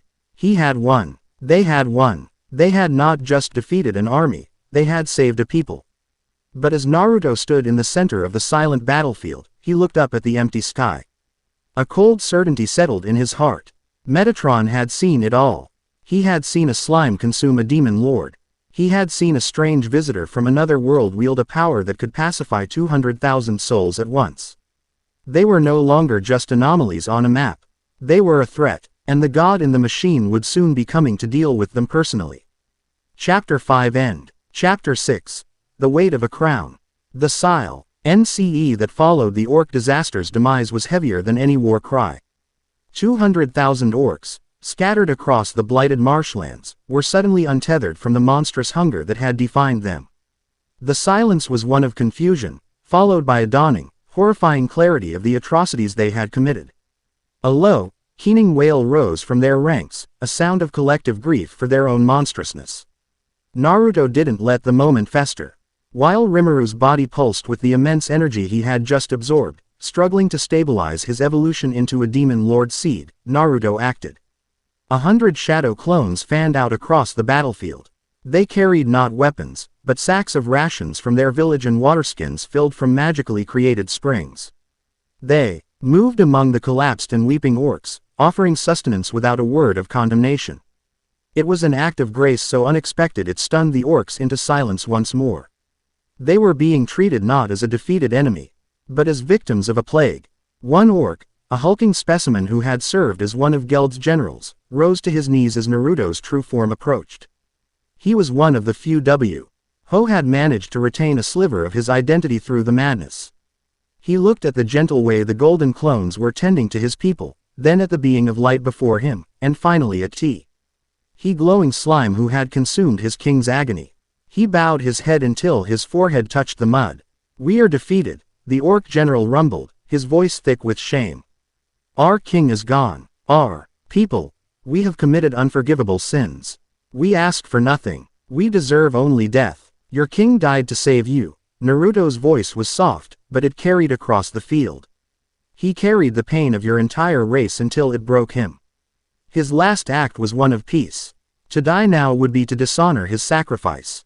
The orc general looked up, his eyes wide. Rimuru, having finally stabilized his immense new power, floated forward. His voice, now resonating with the authority of a demon lord seed, reached all of them. Your sins were not your own. You were cursed. Today, that curse is broken. I will not offer you death. I will offer you a new purpose. Serve me. Help me build a nation where no one has to starve, where no one has to become a monster to survive. Serve me, and you can spend the rest of your lives atoning by creating, not destroying. It was a choice they did not deserve, and they knew it. The orc general, tears streaming down his face, pledged his undying fealty. 200,000 orcs, leaderless and broken, had found a new master, a savior. Your king's name was Geld, Rimuru declared. He was a true leader, twisted by a terrible fate. You, he said, looking at the general, will carry his name. And his will. From this day forward, you are Geld, leader of the orcs. The newly named Geld wept, accepting the name not as a replacement, but as a legacy.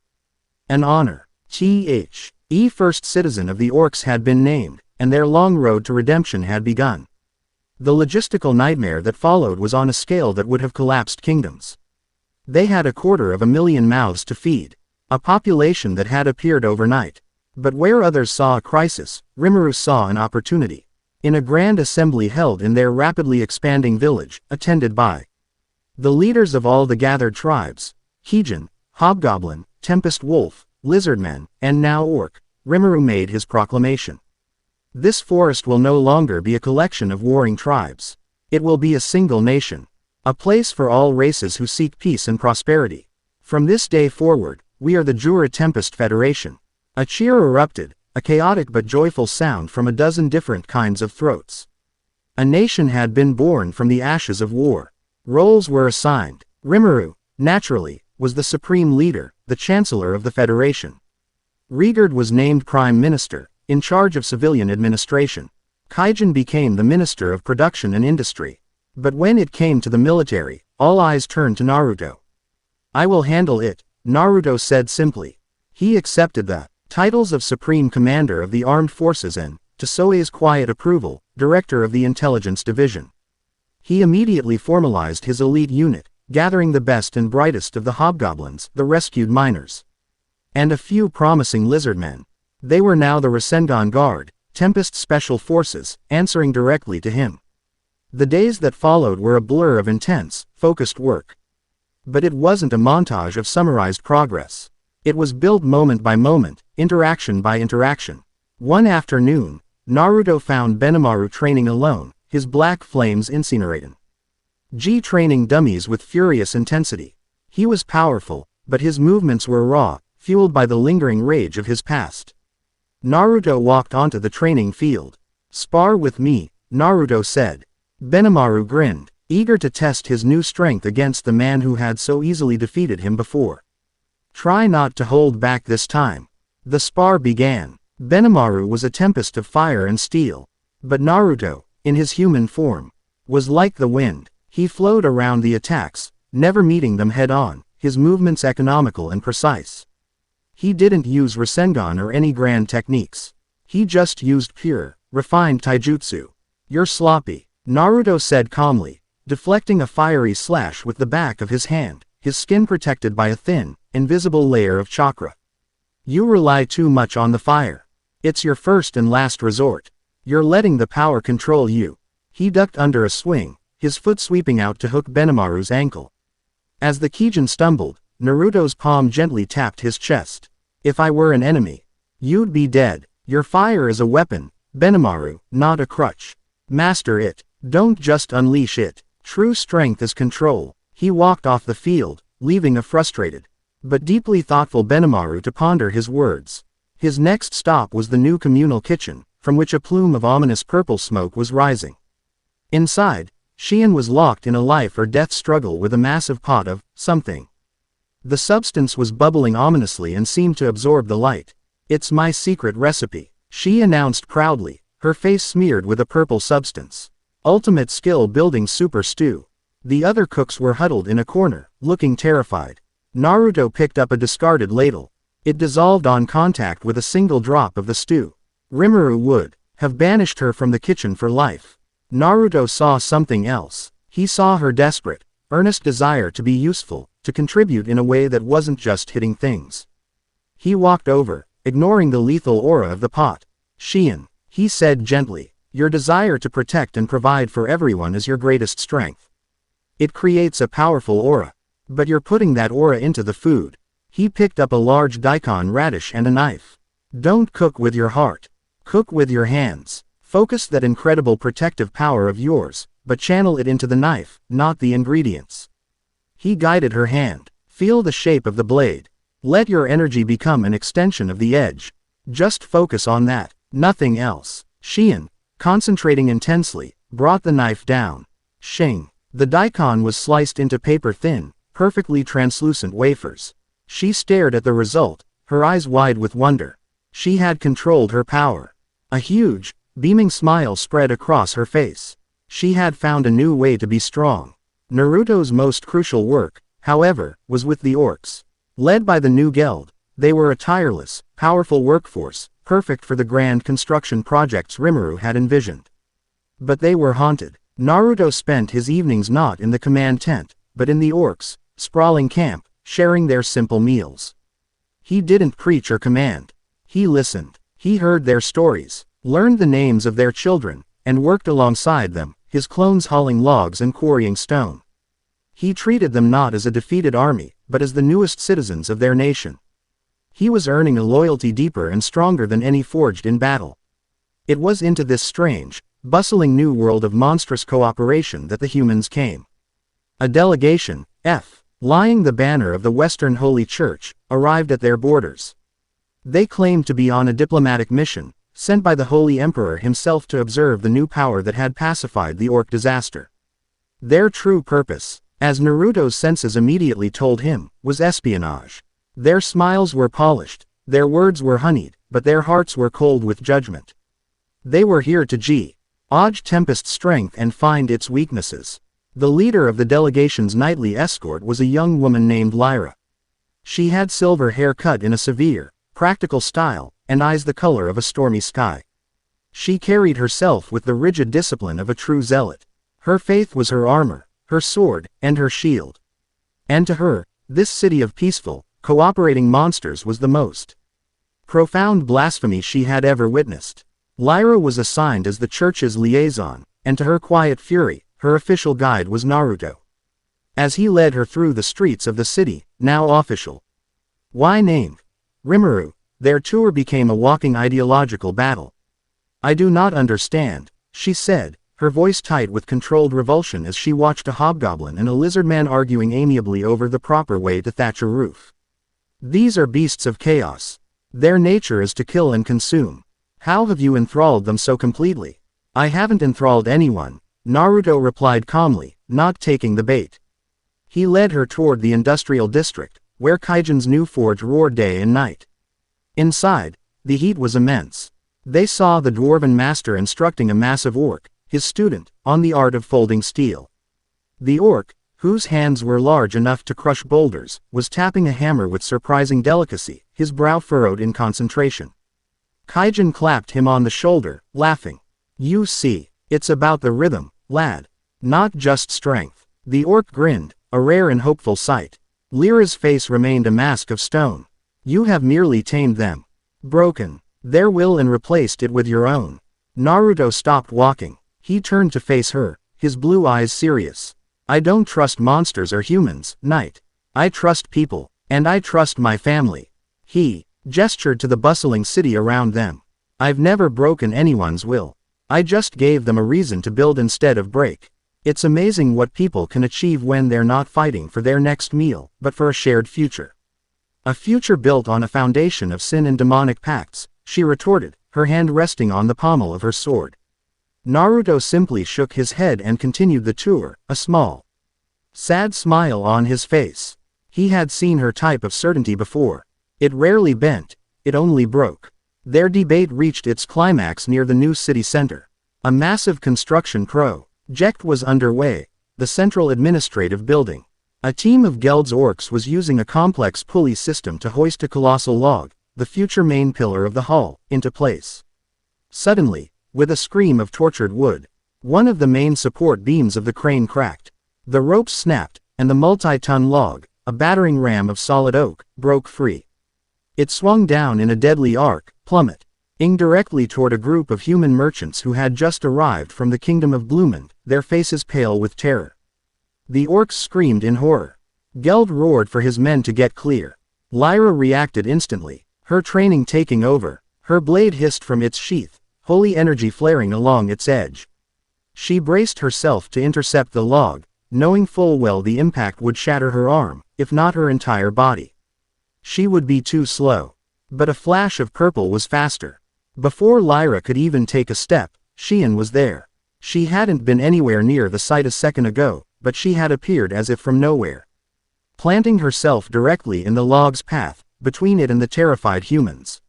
She didn't try to deflect it. She met it head on.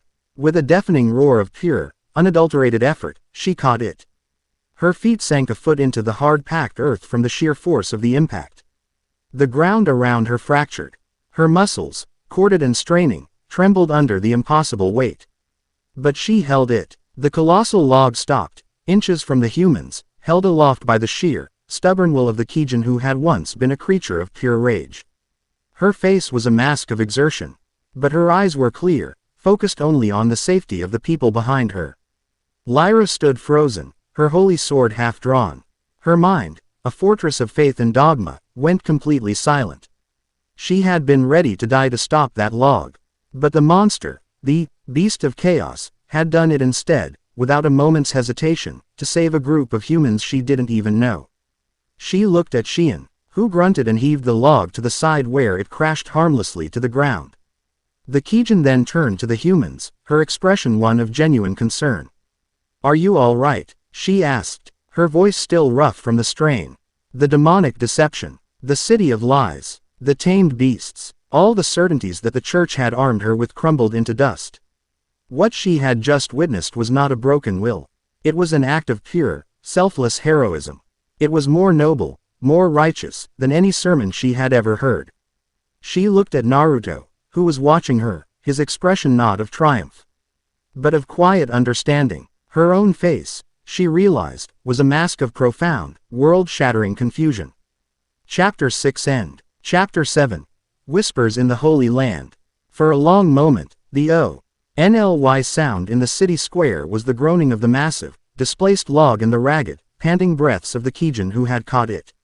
The human merchants, who had been moments from a gruesome death, stared with wide, unblinking eyes at their savior. One of them, a portly man with a magnificent mustache, shakily dropped the crate of potions he had been holding.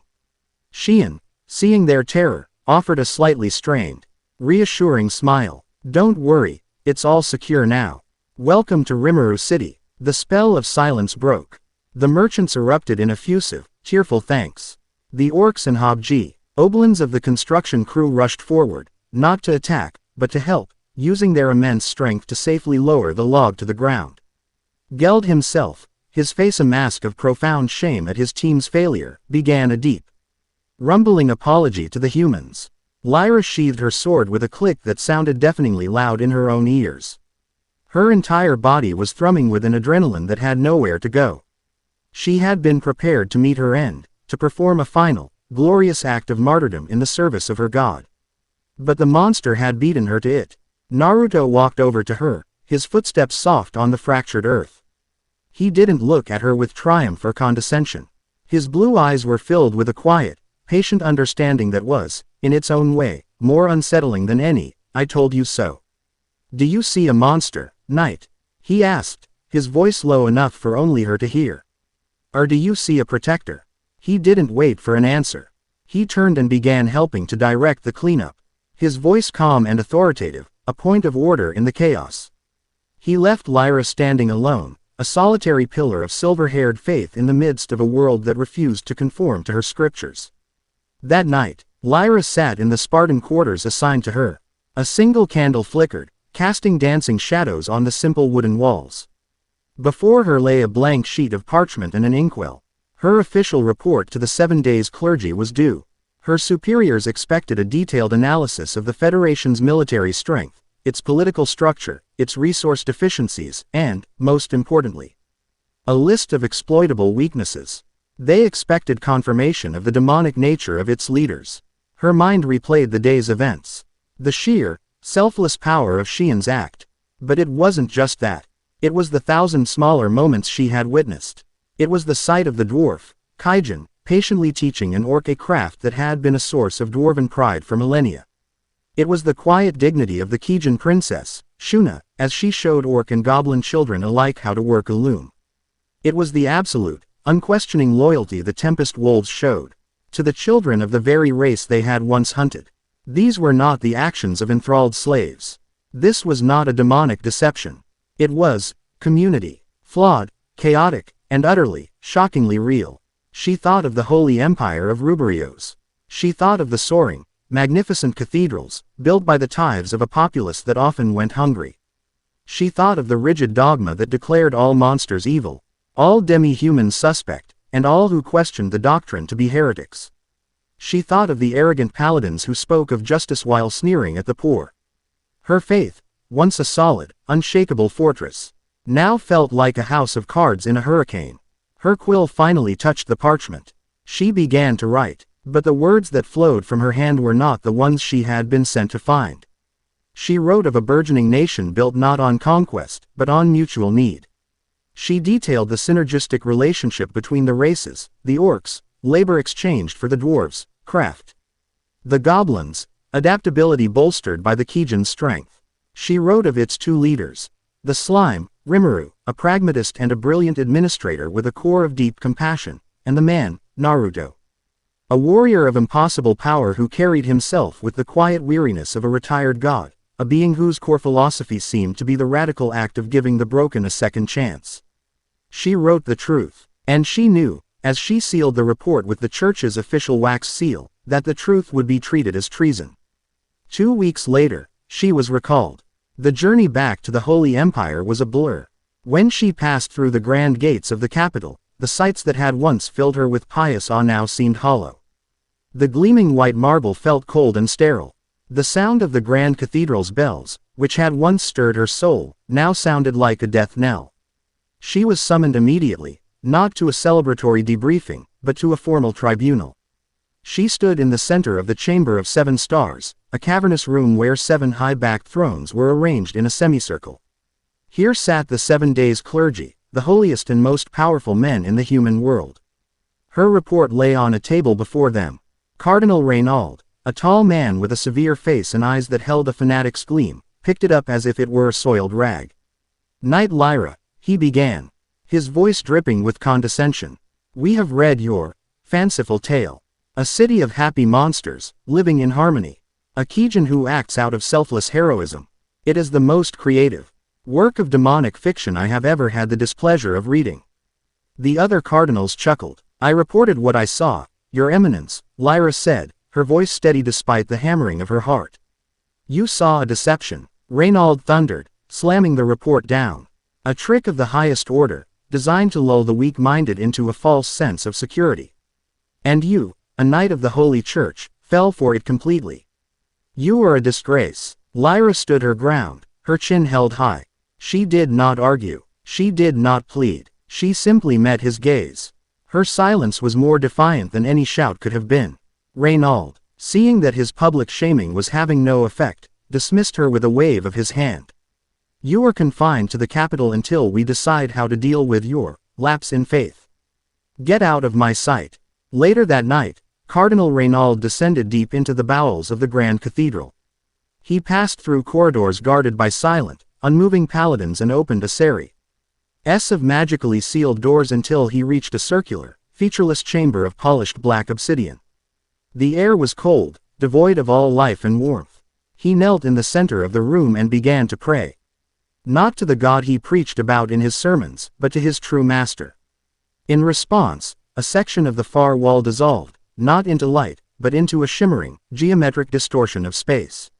From it emerged a projection. A being of pure, logical light, a creature of 6 crystalline wings and 1,000 unblinking, star-like eyes. "Report, Cardinal," the voice of Archangel Metatron echoed in the chamber. It was not a voice of thunder or glory. It was a synthesized, perfectly calm and dispassionate tone, like a machine giving a status update. Reinald bowed his head. "The anomalies in the Jura forest have consolidated their power, my lord. They have defeated the orc disaster and absorbed the orc race. They call themselves the Jura Tempest Federation. This data is known," Metatron stated. "The variable, Lyra, report on her psychological state. Compromised, my lord," Reinald admitted. "The anomaly known as Naruto Tempest has influenced her. She speaks of their society as if it were righteous. Her faith has been corrupted." "Affirmative," the angel's voice hummed. "The chaotic nature of the Naruto anomaly is a mimetic contagion. Its core philosophy of unconditional redemption for the monstrous is a direct threat to the established hierarchical order of this world. The slime, Rimuru's rapid growth is a system error that must be corrected. The observation phase is terminated." Reinald's heart beat faster. "Your orders, my lord." "Initiate eradication protocol," Metatron commanded, its tone unchanged. "The Western Kingdom of Falmouth is avaricious and militarily ambitious. Their financial system is vulnerable. Manipulate it. Offer them the Federation's land and resources as a prize. Fabricate a casus belli, an attack on a merchant caravan. A border incursion. The specifics are irrelevant. Create a pretext for a holy war. Metatron's thousand eyes seem to focus on the cardinal. The 3 otherworlders you have summoned will be your vanguard. They're unique. Skills are registered by the system and can be augmented. The primary target must be the Naruto anomaly. Its energy source is external to this world's system. The divine barriers we can provide should dampen its effectiveness. But it must be eliminated first. Erase the errors, Cardinal. Restore order. The projection dissolved, and the portal winked out of existence, leaving Reynald alone in the silent, cold dark. Lyra was not imprisoned. To do so would be to admit a knight of the church could have their faith broken. Instead, in a move of calculated cruelty, Cardinal Reynald reassigned her. She was to work in the Hall of Records, under the Intelligence Division. Her new task: to help build the case for war against Tempest. For weeks, she was forced to sit at a desk, surrounded by spies and forgers. As they crafted a mountain of lies, she read fabricated reports of Tempest soldiers raiding human villages. She saw forged testimonies from survivors, describing monstrous atrocities. It was a meticulous, soul-crushing process of creating a truth out of thin air. Meanwhile, back in the city of Rimuru, the first trade caravan from the Dwarven Kingdom had arrived, followed shortly by one from the Kingdom of Bloomend. Sent by the very merchants Sheehan had saved. The Federation was thriving, blissfully unaware of the storm gathering in the west. Only Naruto felt it. He would often stand on a high cliff overlooking the growing city, his sage mode active. He couldn't see or hear the threat, but he could feel it on the edge of his perception. A cold, methodical malice being directed at them. A pressure building like a change in the weather before a catastrophic earthquake. Acting on this premonition, he created a new batch of long-range reconnaissance clones, pushing them further west than ever before. With orders to observe the movements of the Western Holy Church and the surrounding nations. The final straw for Lyra came on a cold, rainy afternoon.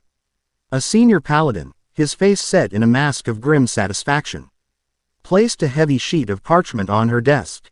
It was a formal declaration of holy war, citing a brutal, entirely fictional massacre of a church-sanctioned trade mission near the borders of Jura. It was filled with inflammatory language, calling the citizens of Tempest demonic abominations and its leaders the incarnation of sin. At the bottom of the document was a line for a signature.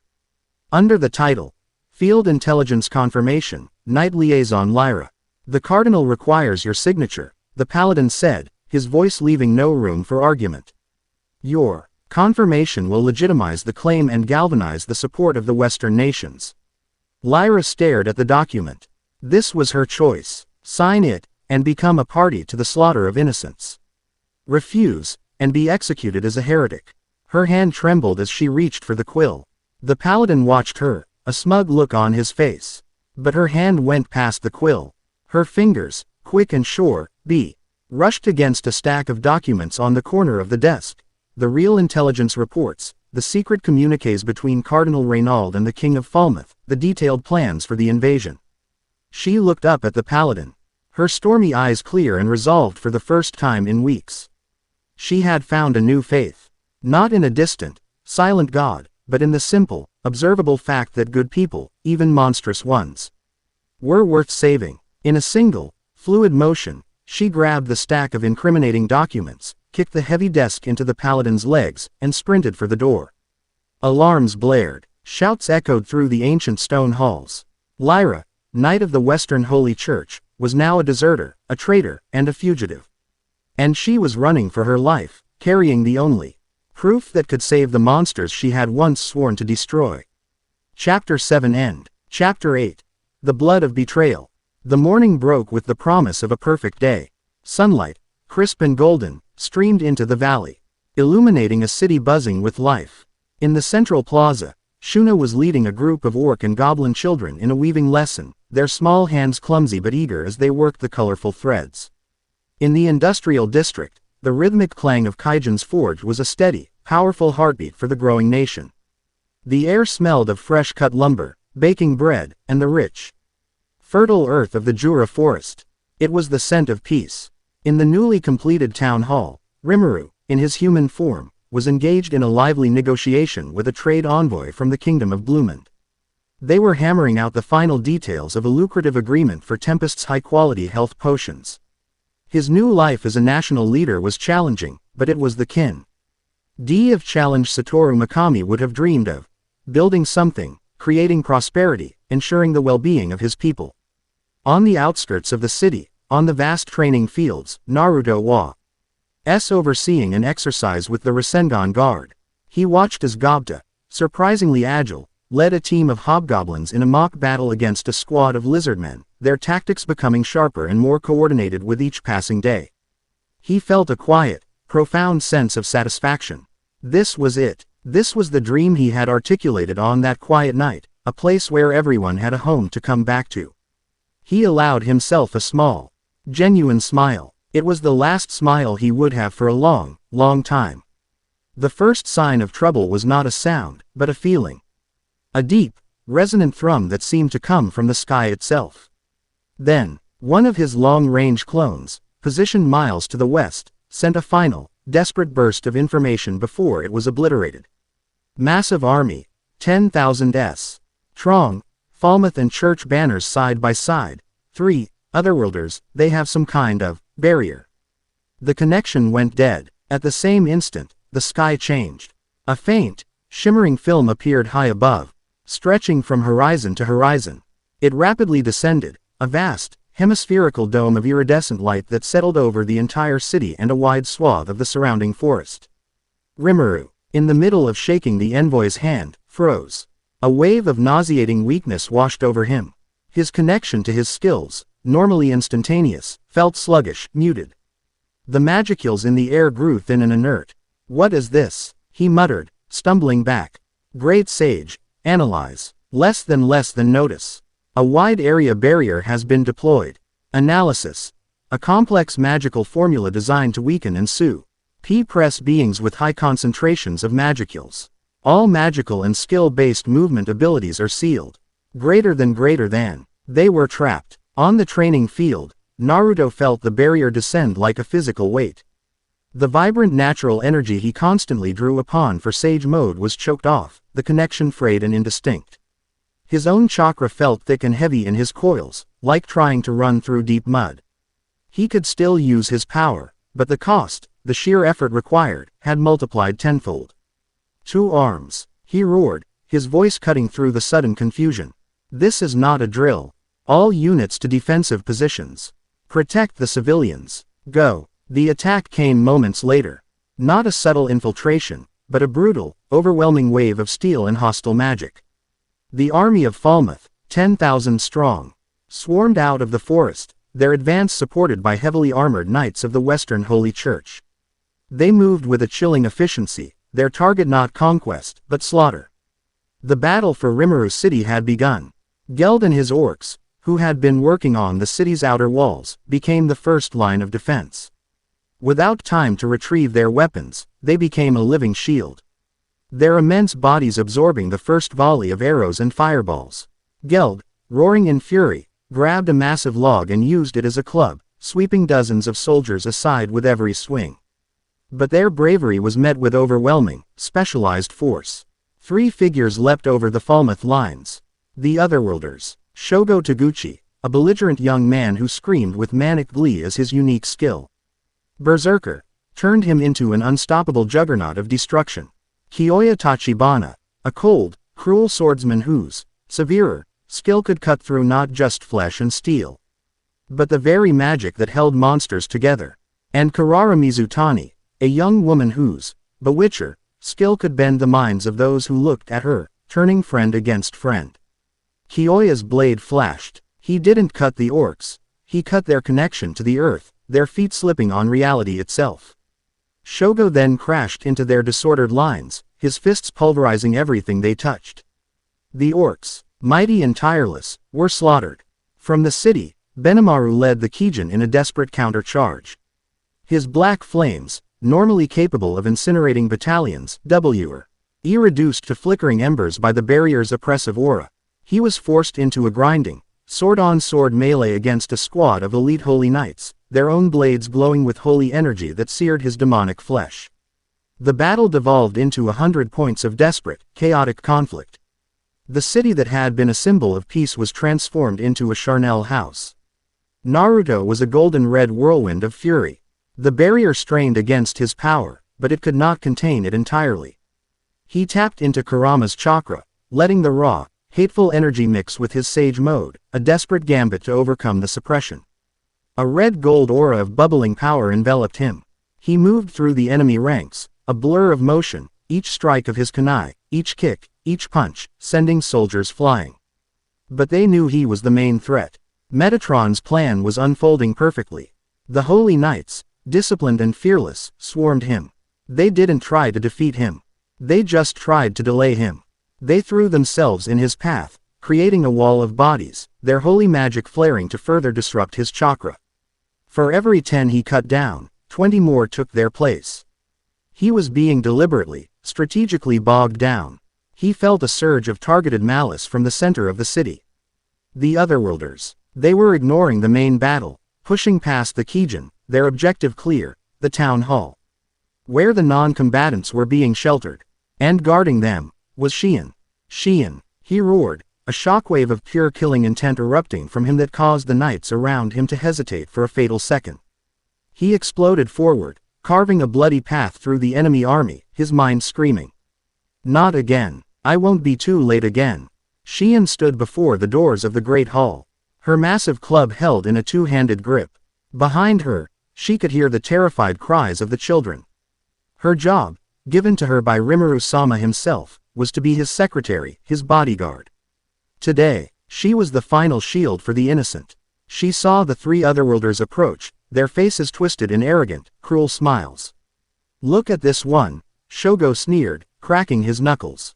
Big and dumb. My favorite kind. Shion didn't reply. She simply let out a primal roar and charged. She fought with the ferocity of a mother protecting her young. She was a hurricane of purple-haired destruction. Her club smashing knights into paste, her fists breaking swords and shields. For a few glorious, terrifying moments, she held them back. But the barrier was taking its toll, sapping her strength. While the Otherworlders' skills were a perfect counter to her straightforward power. Kurara's bewitching gaze made her see phantom enemies, causing her to waste precious energy on swings at empty air. Kyoya's blade darted in and out, not leaving deep wounds, but severing the flow of magicules in her muscles, making her movements sluggish and heavy.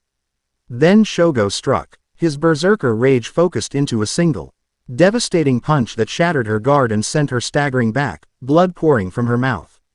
She fell to one knee, her vision blurring, but she forced herself up, planting her club before her like a banner. Her body still shielding the doors. It was then that Naruto broke through the last line of knights, his eyes blazing. He saw Shion, battered, bleeding from a dozen wounds, but still standing. He saw the children huddled in the doorway behind her. And he saw Kyoya Tachibana, his sword raised, his face a mask of cold satisfaction, as he lunged forward, aiming for her unprotected back. Time seemed to slow. Naruto pushed off the ground, a golden-red comet of pure desperation. The distance was too great. His muscles screamed in protest against the barrier's immense pressure. He extended his hand, a Rasengan forming in his palm, willing it to fly faster. He was a fraction of a second too late. He watched, in perfect, horrifying clarity, as Kyoya's blade plunged deep into Shion's back. He saw the flicker of surprise, then pain, then a quiet, sad resignation in her eyes as she looked over her shoulder, not at her killer, but towards the children she had protected. She coughed up blood, her grip on her club slackened, and she fell. The sound that tore its way from Naruto's throat was not a word. It was a raw, broken howl of pure, undiluted failure. A sound that promised 1,000 years of suffering for the one who had caused it. The Falmouth army began its retreat. Their objective was complete. The city was in ruins. The monster nation was broken. The barrier, its purpose served, slowly began to fade. Silence descended upon the burning city. It was a silence filled with the stench of blood and the quiet, desperate sobs of the survivors. Rimuru, his powers flooding back as the barrier vanished, stood in the center of the devastation, his mind a blank, cold void. He saw the bodies of orcs he had named, goblins he had watched grow, strewn across the ground like broken dolls. And then he saw her. He saw Shion, lying in a pool of her own blood, a gentle, peaceful expression on her face. Something inside the former Satoru Mikami, the kind, compassionate human, fractured.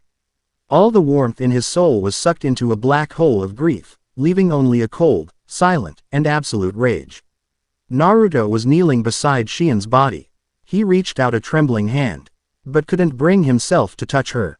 He had failed. Again. Just like with Jiraiya. Just like with Neji. He had all the power in the world, the power of a god, and he couldn't even save one of his friends.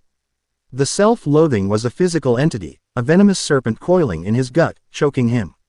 The golden light of his sage mode was gone, replaced by the flickering, malevolent red of Kurama's chakra. Feeding on his despair, it was into this tableau of silent grief and cold fury that a figure stumbled.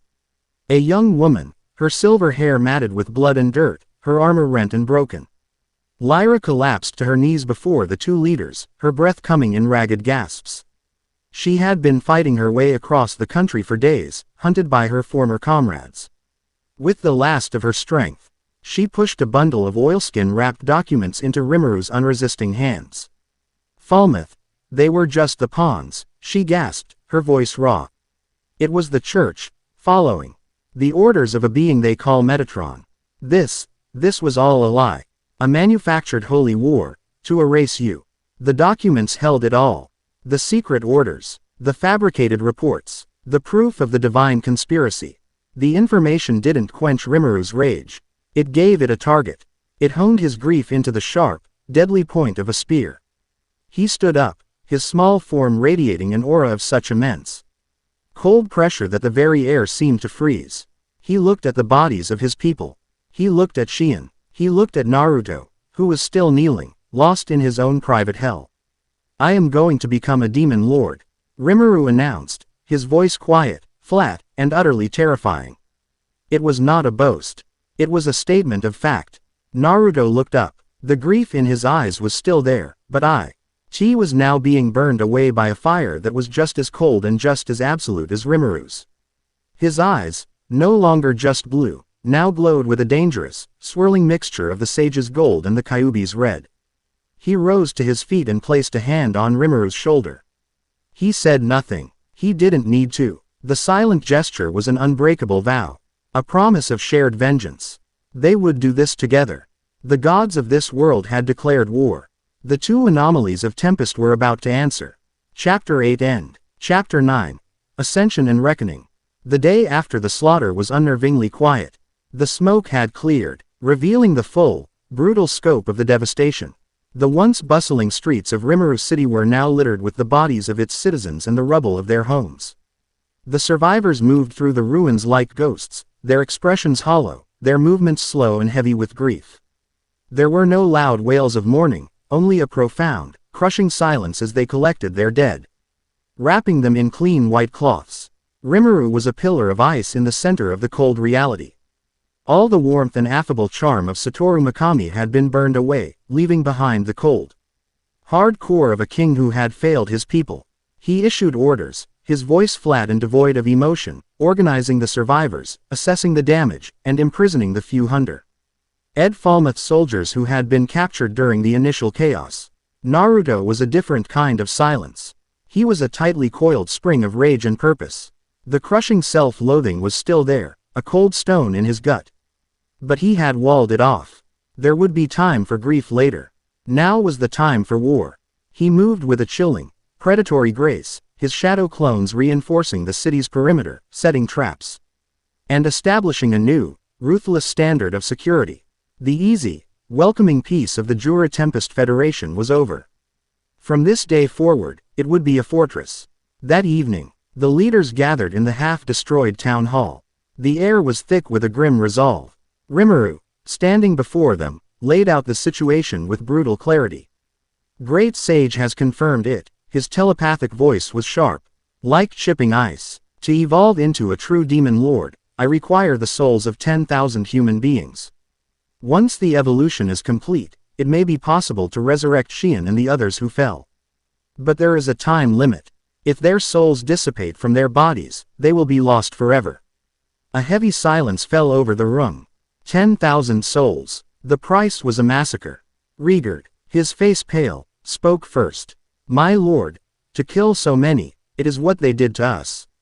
Would that not make us the same as them? No, a new voice cut in, as cold and sharp as a shard of obsidian. Naruto stepped forward from the shadows, his human form seeming to radiate a palpable killing intent. The whisker marks on his cheeks looked less like scars and more like the markings of a predator. He swept his gaze across the room, his blue eyes holding no warmth, only the chilling light of absolute certainty. They came here to exterminate us. Men, women, and children. They did not come to conquer. They came to erase us from the world, all based on a lie fed to them by a corrupt church and a false god. They showed no mercy. They offered no quarter. He stopped before Rigard, his voice dropping to a low, dangerous whisper. This isn't murder. This is a reckoning. It is the execution of a sentence they earned the moment they set foot in our home with murder in their hearts. There is no mercy for those who showed us none. We will give them the same consideration they gave Xian and the children she died to protect. None. His words, forged in the crucible of a lifetime of war and loss, were an unshakable verdict. The debate was over. The path was set. They would follow their leaders into the abyss if they had to. The Falmouth army was camped in the plains a few miles from the forest's edge. They were celebrating. Bonfires burned brightly, and the sounds of drunken laughter and song filled the air. They believed their enemy was broken, their mission a resounding success. They were arrogant, complacent, and utterly doomed. High above them, hidden in the clouds, Rimuru began his work. Drawing on his immense magical reserves, he began to create a series of massive, perfectly formed lenses of water vapor, hundreds of them, spread out for miles across the sky. They were beautiful, shimmering like a constellation of newfound stars in the night. Below, in the heart of the enemy camp, a ghost was moving. Naruto, cloaked in a variant of the hiding with camouflage technique that made him functionally invisible to sight, sound, and magical detection, slipped through the sentry lines. He moved with the silent purpose of an Anbu captain on an assassination mission. He was not there to kill. That was Rimuru's role. He was there to ensure the harvest went uninterrupted. He passed through the tents of the mages and priests, his movements a whisper of displaced air. A gentle tap here, a precise poke there, the gentle fist style, designed to block the flow of chakra, worked just as well on the magic circuits of this world's mages. Dozens of them slumped over, their ability to cast spells or raise barriers severed without a single sound. He found their communication station, a magical orb designed to send messages back to Falmouth. He placed a complex suppression seal on it, the ink, made of pure chakra, glowing for a moment before fading into the canvas of the tent. The camp was now deaf and dumb. His final destination was the royal command tent. Inside, King Edmalus of Falmouth was feasting with his top generals and the smug, self-satisfied Archbishop Rahiam of the Western Holy Church. Naruto materialized in the center of the tent, his sudden appearance causing goblets to be dropped and swords to be drawn. Before they could even shout, a wave of his chakra, heavy with killing intent, washed over them, paralyzing them in their seats. He ignored the king and the soldiers. His eyes were fixed on Rahiam. You, Naruto's voice was a venomous whisper. He crossed the tent and grabbed the archbishop by the front of his ornate robes, lifting him effortlessly from his chair. You preach of a loving, righteous God. You sent these men to die for him. Let me show you what you truly worship. He placed his free hand on Rahiam's forehead. He didn't probe the man's mind for information. He opened a channel. He used his sage power to forcibly connect the archbishop's consciousness to the cold, sterile, divine energy he had felt from Metatron. Rahiam's eyes went wide. He screamed. He was no longer in the tent. He was floating in a cold, black void. Before a being of 1,000 unblinking, indifferent eyes. He felt no love, no grace, no salvation. He felt only the crushing, absolute indifference of a cosmic janitor inspecting a stain. He felt his entire life, his faith, his purpose, being weighed, analyzed, and categorized as an insignificant, flawed data point. This is your God, Archbishop, Naruto's voice echoed in the void, a serpent of truth in the man's soul. Not a loving father. Just a gardener, and you are nothing but a weed to be pulled. The connection severed. Rahiam collapsed to the floor, his mind shattered. He stared into nothingness, drool trickling from his lips, his sanity permanently erased. The psychological destruction was absolute. Naruto turned back to the terrified king. "You will watch," he said, his voice devoid of all pity. "You will bear witness to the price of your greed." He dragged the king outside. High above, the constellation of water lenses had finished forming. They began to tilt, ning with the ambient light of the moon and stars, focusing it. Then, Rimuru unleashed God's wrath. There was no sound, no explosion, just light, hundreds of beams of pure, concentrated energy, hotter than the surface of the sun, lanced down from the heavens. They moved with a slow, methodical grace, sweeping across the encampment. Where they touched, soldiers, tents, and war machines were not burned, they were simply vaporized. Their component atoms erased from existence. One moment, a soldier was laughing with his comrades. The next, he was a burst of silent light, his soul, a tiny, shimmering mote, released into the night sky. It was beautiful, silent, and utterly horrific. It was a harvest. King Edmalus watched, his mind breaking, as his entire army was reaped from the face of the earth in less than 5 minutes. 10,000 souls, a river of shimmering light, flowed from the plains of slaughter towards a single point in the sky. They converged on Rimuru, who absorbed them all. The harvest festival had begun. Less than notice. The required number of souls has been harvested. The evolution of the demon lord seed into a true demon lord will now commence. Greater than. Great sage's voice was the same thing Rimuru heard before his consciousness was pulled into a deep, dreamless slumber. His body, encased in a cocoon of black and purple energy, drifted slowly to the ground in the center of the ruined city. Naruto was there waiting. As the cocoon settled, he entered his ultimate form. His body erupted in a column of pure golden chakra. A flowing, full-length coat of light formed around him, intricate seal markings spreading across its surface. 9 black, truth-seeking orbs, spheres of condensed reality that could nullify any attack, materialized behind him in a perfect halo. His eyes glowed with a divine golden light. This was his 6 paths sage mode, the power of a demigod. He floated before the cocoon, his expression grim and unyielding, his 9 truth-seeking orbs swirling slowly around him. He was the guardian, he was the shield, he would allow no one, and nothing, to interfere. The surviving Kijin, the Tempest wolves, and the rest of his people formed a silent, reverent perimeter around him. Their faith in their 2 leaders absolute. Time ceased to have meaning. For a day and a night, Naruto stood his vigil, an immovable golden statue of divine power. Then, the cocoon began to crack. Light poured from the fissures. The cocoon shattered, and Rimuru emerged. He had changed. His human form was older, his features sharper, his presence radiating an aura of such immense, overwhelming power that it made the Kijin instinctively avert their eyes. He was no longer a seed. He was a true demon lord. His first act was not one of vengeance or triumph, but of mercy. He raised a hand, and a gentle, warm light spread from him, washing over the city, covering the bodies of their fallen comrades. "I give thanks for this power," he whispered, a tear tracing a path down his cheek. "Awaken, my friends. Mercy of the Creator." A miracle occurred. The light coalesced around the bodies. Wounds healed. Life flowed back into still forms. Xian's eyes fluttered open. She sat up, looking at her hands. Then at the hole in her chest that was no longer there. She saw Rimuru, his face filled with a profound relief, and Naruto, the golden aura around him softening. The first thing she did was bow her head in shame. "Rimuru-sama. Naruto-sama, I am so sorry. I failed you." Rimuru simply walked over and placed a hand on her head, too overcome with emotion to speak. Naruto felt the crushing weight on his soul vanish. The cold stone of his failure dissolved into a warm, cathartic release so powerful it almost brought him to his knees. He had done it. He had kept his promise. They were back. But the process, the immense emotional trauma and the violent influx of so many energies, had changed him as well. In that moment of profound relief, something inside him snapped into place.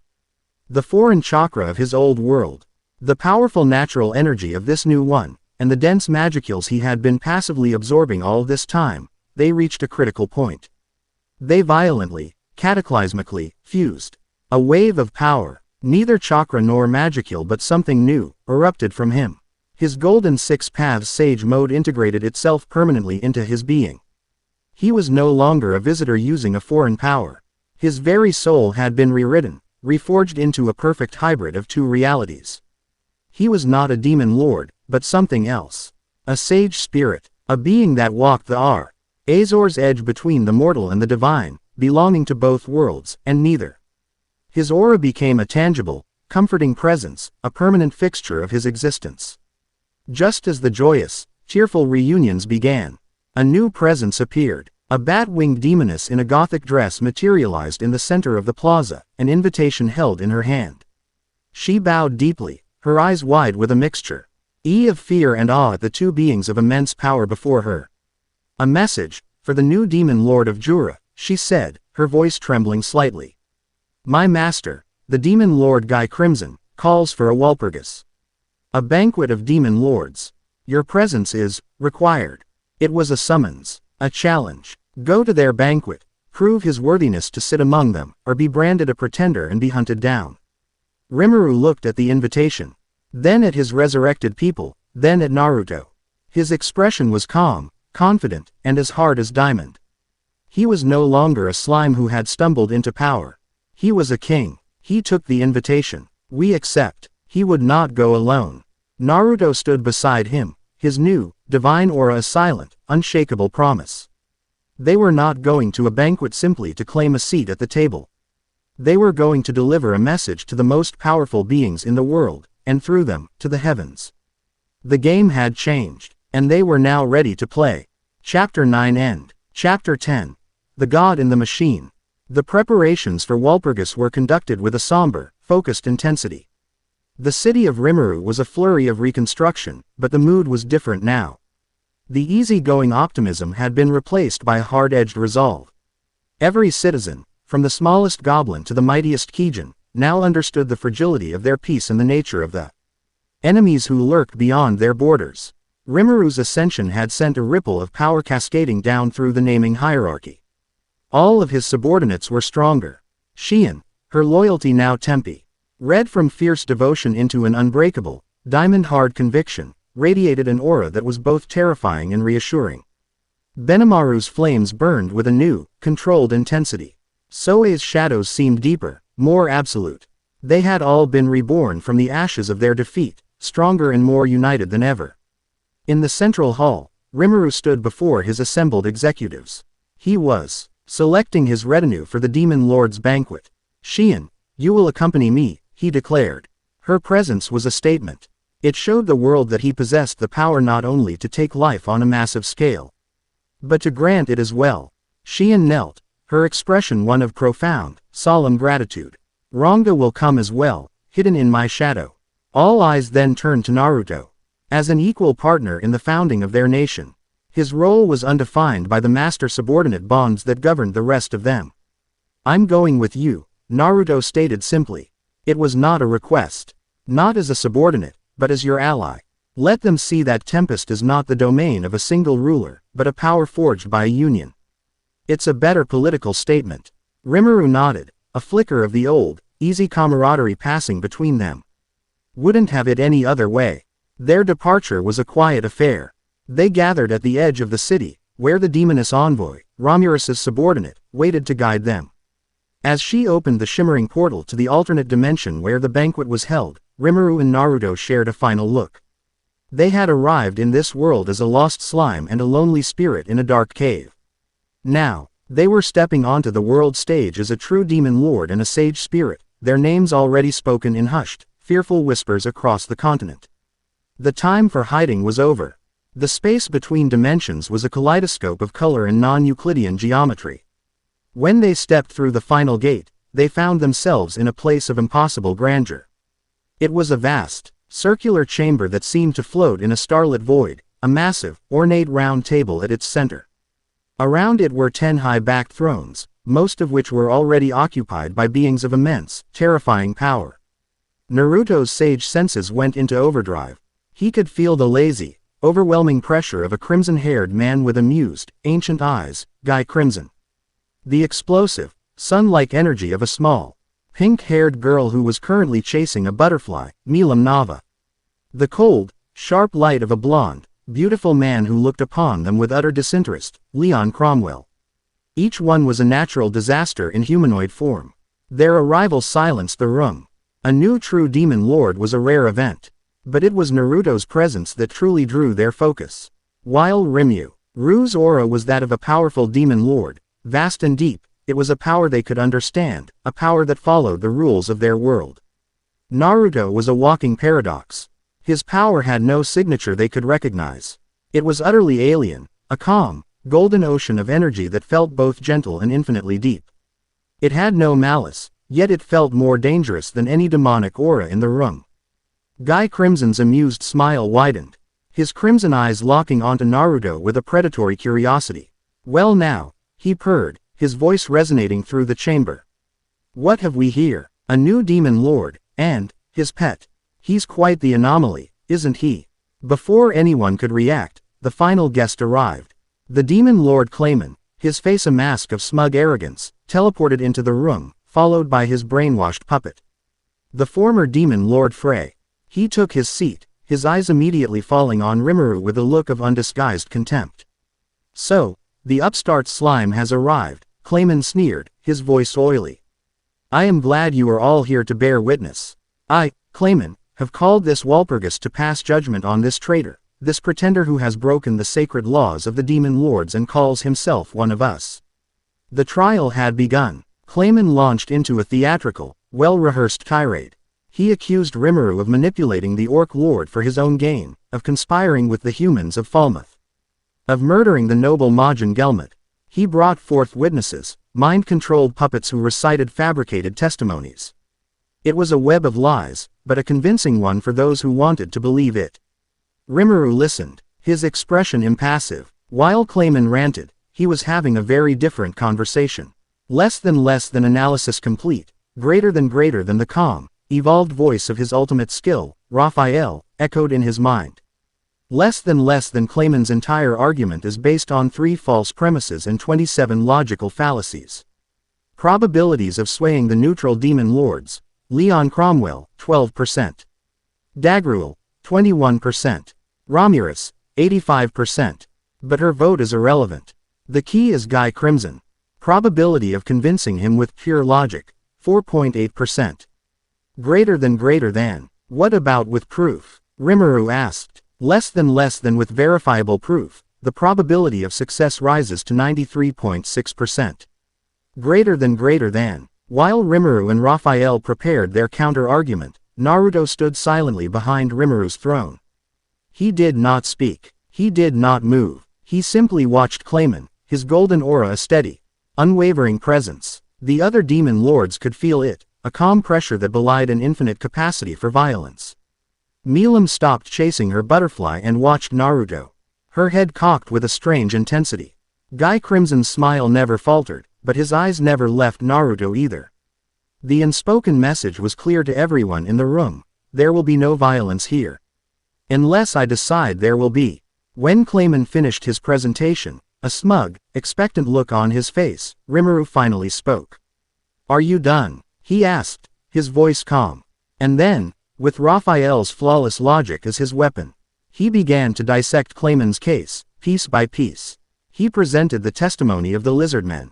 He exposed Gelmud's role as Clayman's subordinate. He revealed, with cold, hard evidence, the truth of the Orc disaster. It was a masterful, surgical deconstruction that left Clayman's lies in tatters. As for the kingdom of Falmouth, Rimuru continued, his voice turning icy, they were not my allies. They were the invaders who attacked my nation and murdered my people. And for that, I personally executed every last one of their 10,000 soldiers. He let that statement hang in the air. He had just admitted to a massacre, but he had framed it not as an act of conquest, but of righteous retribution. Clayman, seeing his entire plan unraveling, panicked. He lost his composure and resorted to his final, foolish gambit: force. He activated his control skill, attempting to make Milim attack Rimuru. It was a fatal mistake. Milim, who had been feigning being controlled all along, dropped her act. The playful, air-headed girl vanished, replaced by one of the oldest and most powerful beings in existence. Her eyes glowed with rage. You tried to control me, Clayman. You tried to make me hurt my bestie. Before the terrified Clayman could react, Naruto finally spoke, his voice cutting through the tension like a blade. You were never the master of this plan, Clayman, he said. Taking a slow step forward. You were just a tool. A disposable one. He looked around the room, his golden eyes meeting those of every demon lord. The orc disaster. The invasion of my home. It was all a plot, orchestrated by the Western Holy Church, to create a pretext for a holy war. He recounted Lyra's information, detailing the Church's manipulation of Falmouth, their lies, their hypocrisy. And the Church itself is just following orders, Naruto said, his voice dropping, his gaze locking with Guy Crimson's. He was speaking directly to the true power in the room now. Their god is a being called Metatron, a celestial entity who sees our existence, the existence of all monsters, as a system error, to be corrected. The name, Metatron, fell into the chamber with the weight of a dying star. Guy Crimson's playful smile vanished completely, replaced by an expression of cold, deadly fury. The other demon lords shifted, their auras flaring with alarm. The meddling of angels, of celestial beings who sought to impose their absolute order, was a threat to their very nature. Clayman, now cornered and terrified, made his final move. He pulled out a dark, pulsat-ing crystal, the divine artifact given to him. You think you've won, he shrieked, shattering it on the floor. My true master will show you your error.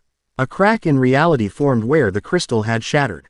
It was not a magical gate, but a geometric, shimmering tear in space. The voice of the world, the system that governed their reality, went utterly silent. It was being overridden. From He portal emerged the projection of Archangel Metatron. Its 1,000 unblinking eyes surveyed the assembly of demon lords with the detached curiosity of a bacteriologist. Less than system error detected, greater than its synthesized voice echoed. Devoid of all emotion, less than multiple chaotic variables assembled in a single location. Commencing system-wide correction. Primary targets. Anomalies, Rimuru Tempest, and Naruto Tempest. Collateral damage to Demon Lord class entities is deemed acceptable. Greater than. The attack was instantaneous. Less than by the authority of the system. The law of gravity within this localized space is now multiplied by 100. Greater than. An invisible, crushing force slammed down on the chamber. The massive stone table cracked. The demon lords, with the exception of the flying Milam and the unbelievably powerful Guy, were forced to a knee. Their immense strength straining against a fundamental law of reality being rewritten on a whim. But two figures remained standing, completely unaffected. Guy Crimson, whose demonic power was so absolute it could resist the system's laws. And Naruto. Metatron's eyes focused on him. Less than anomaly detected. External energy source is not subject to system laws. Switching to direct erasure protocol.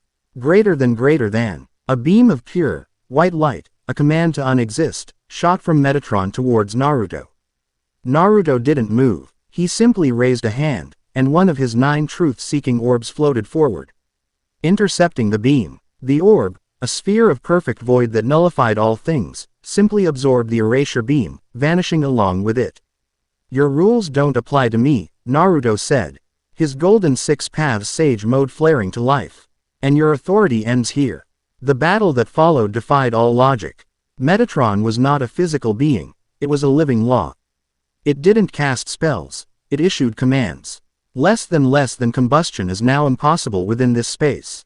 Greater than Benimaru's flames winked out. Less than all matter with a temperature below freezing is to be sublimated. Greater than an ice attack from Leon Cromwell vanished. It was a fight against reality itself. But they were not without their own reality breakers.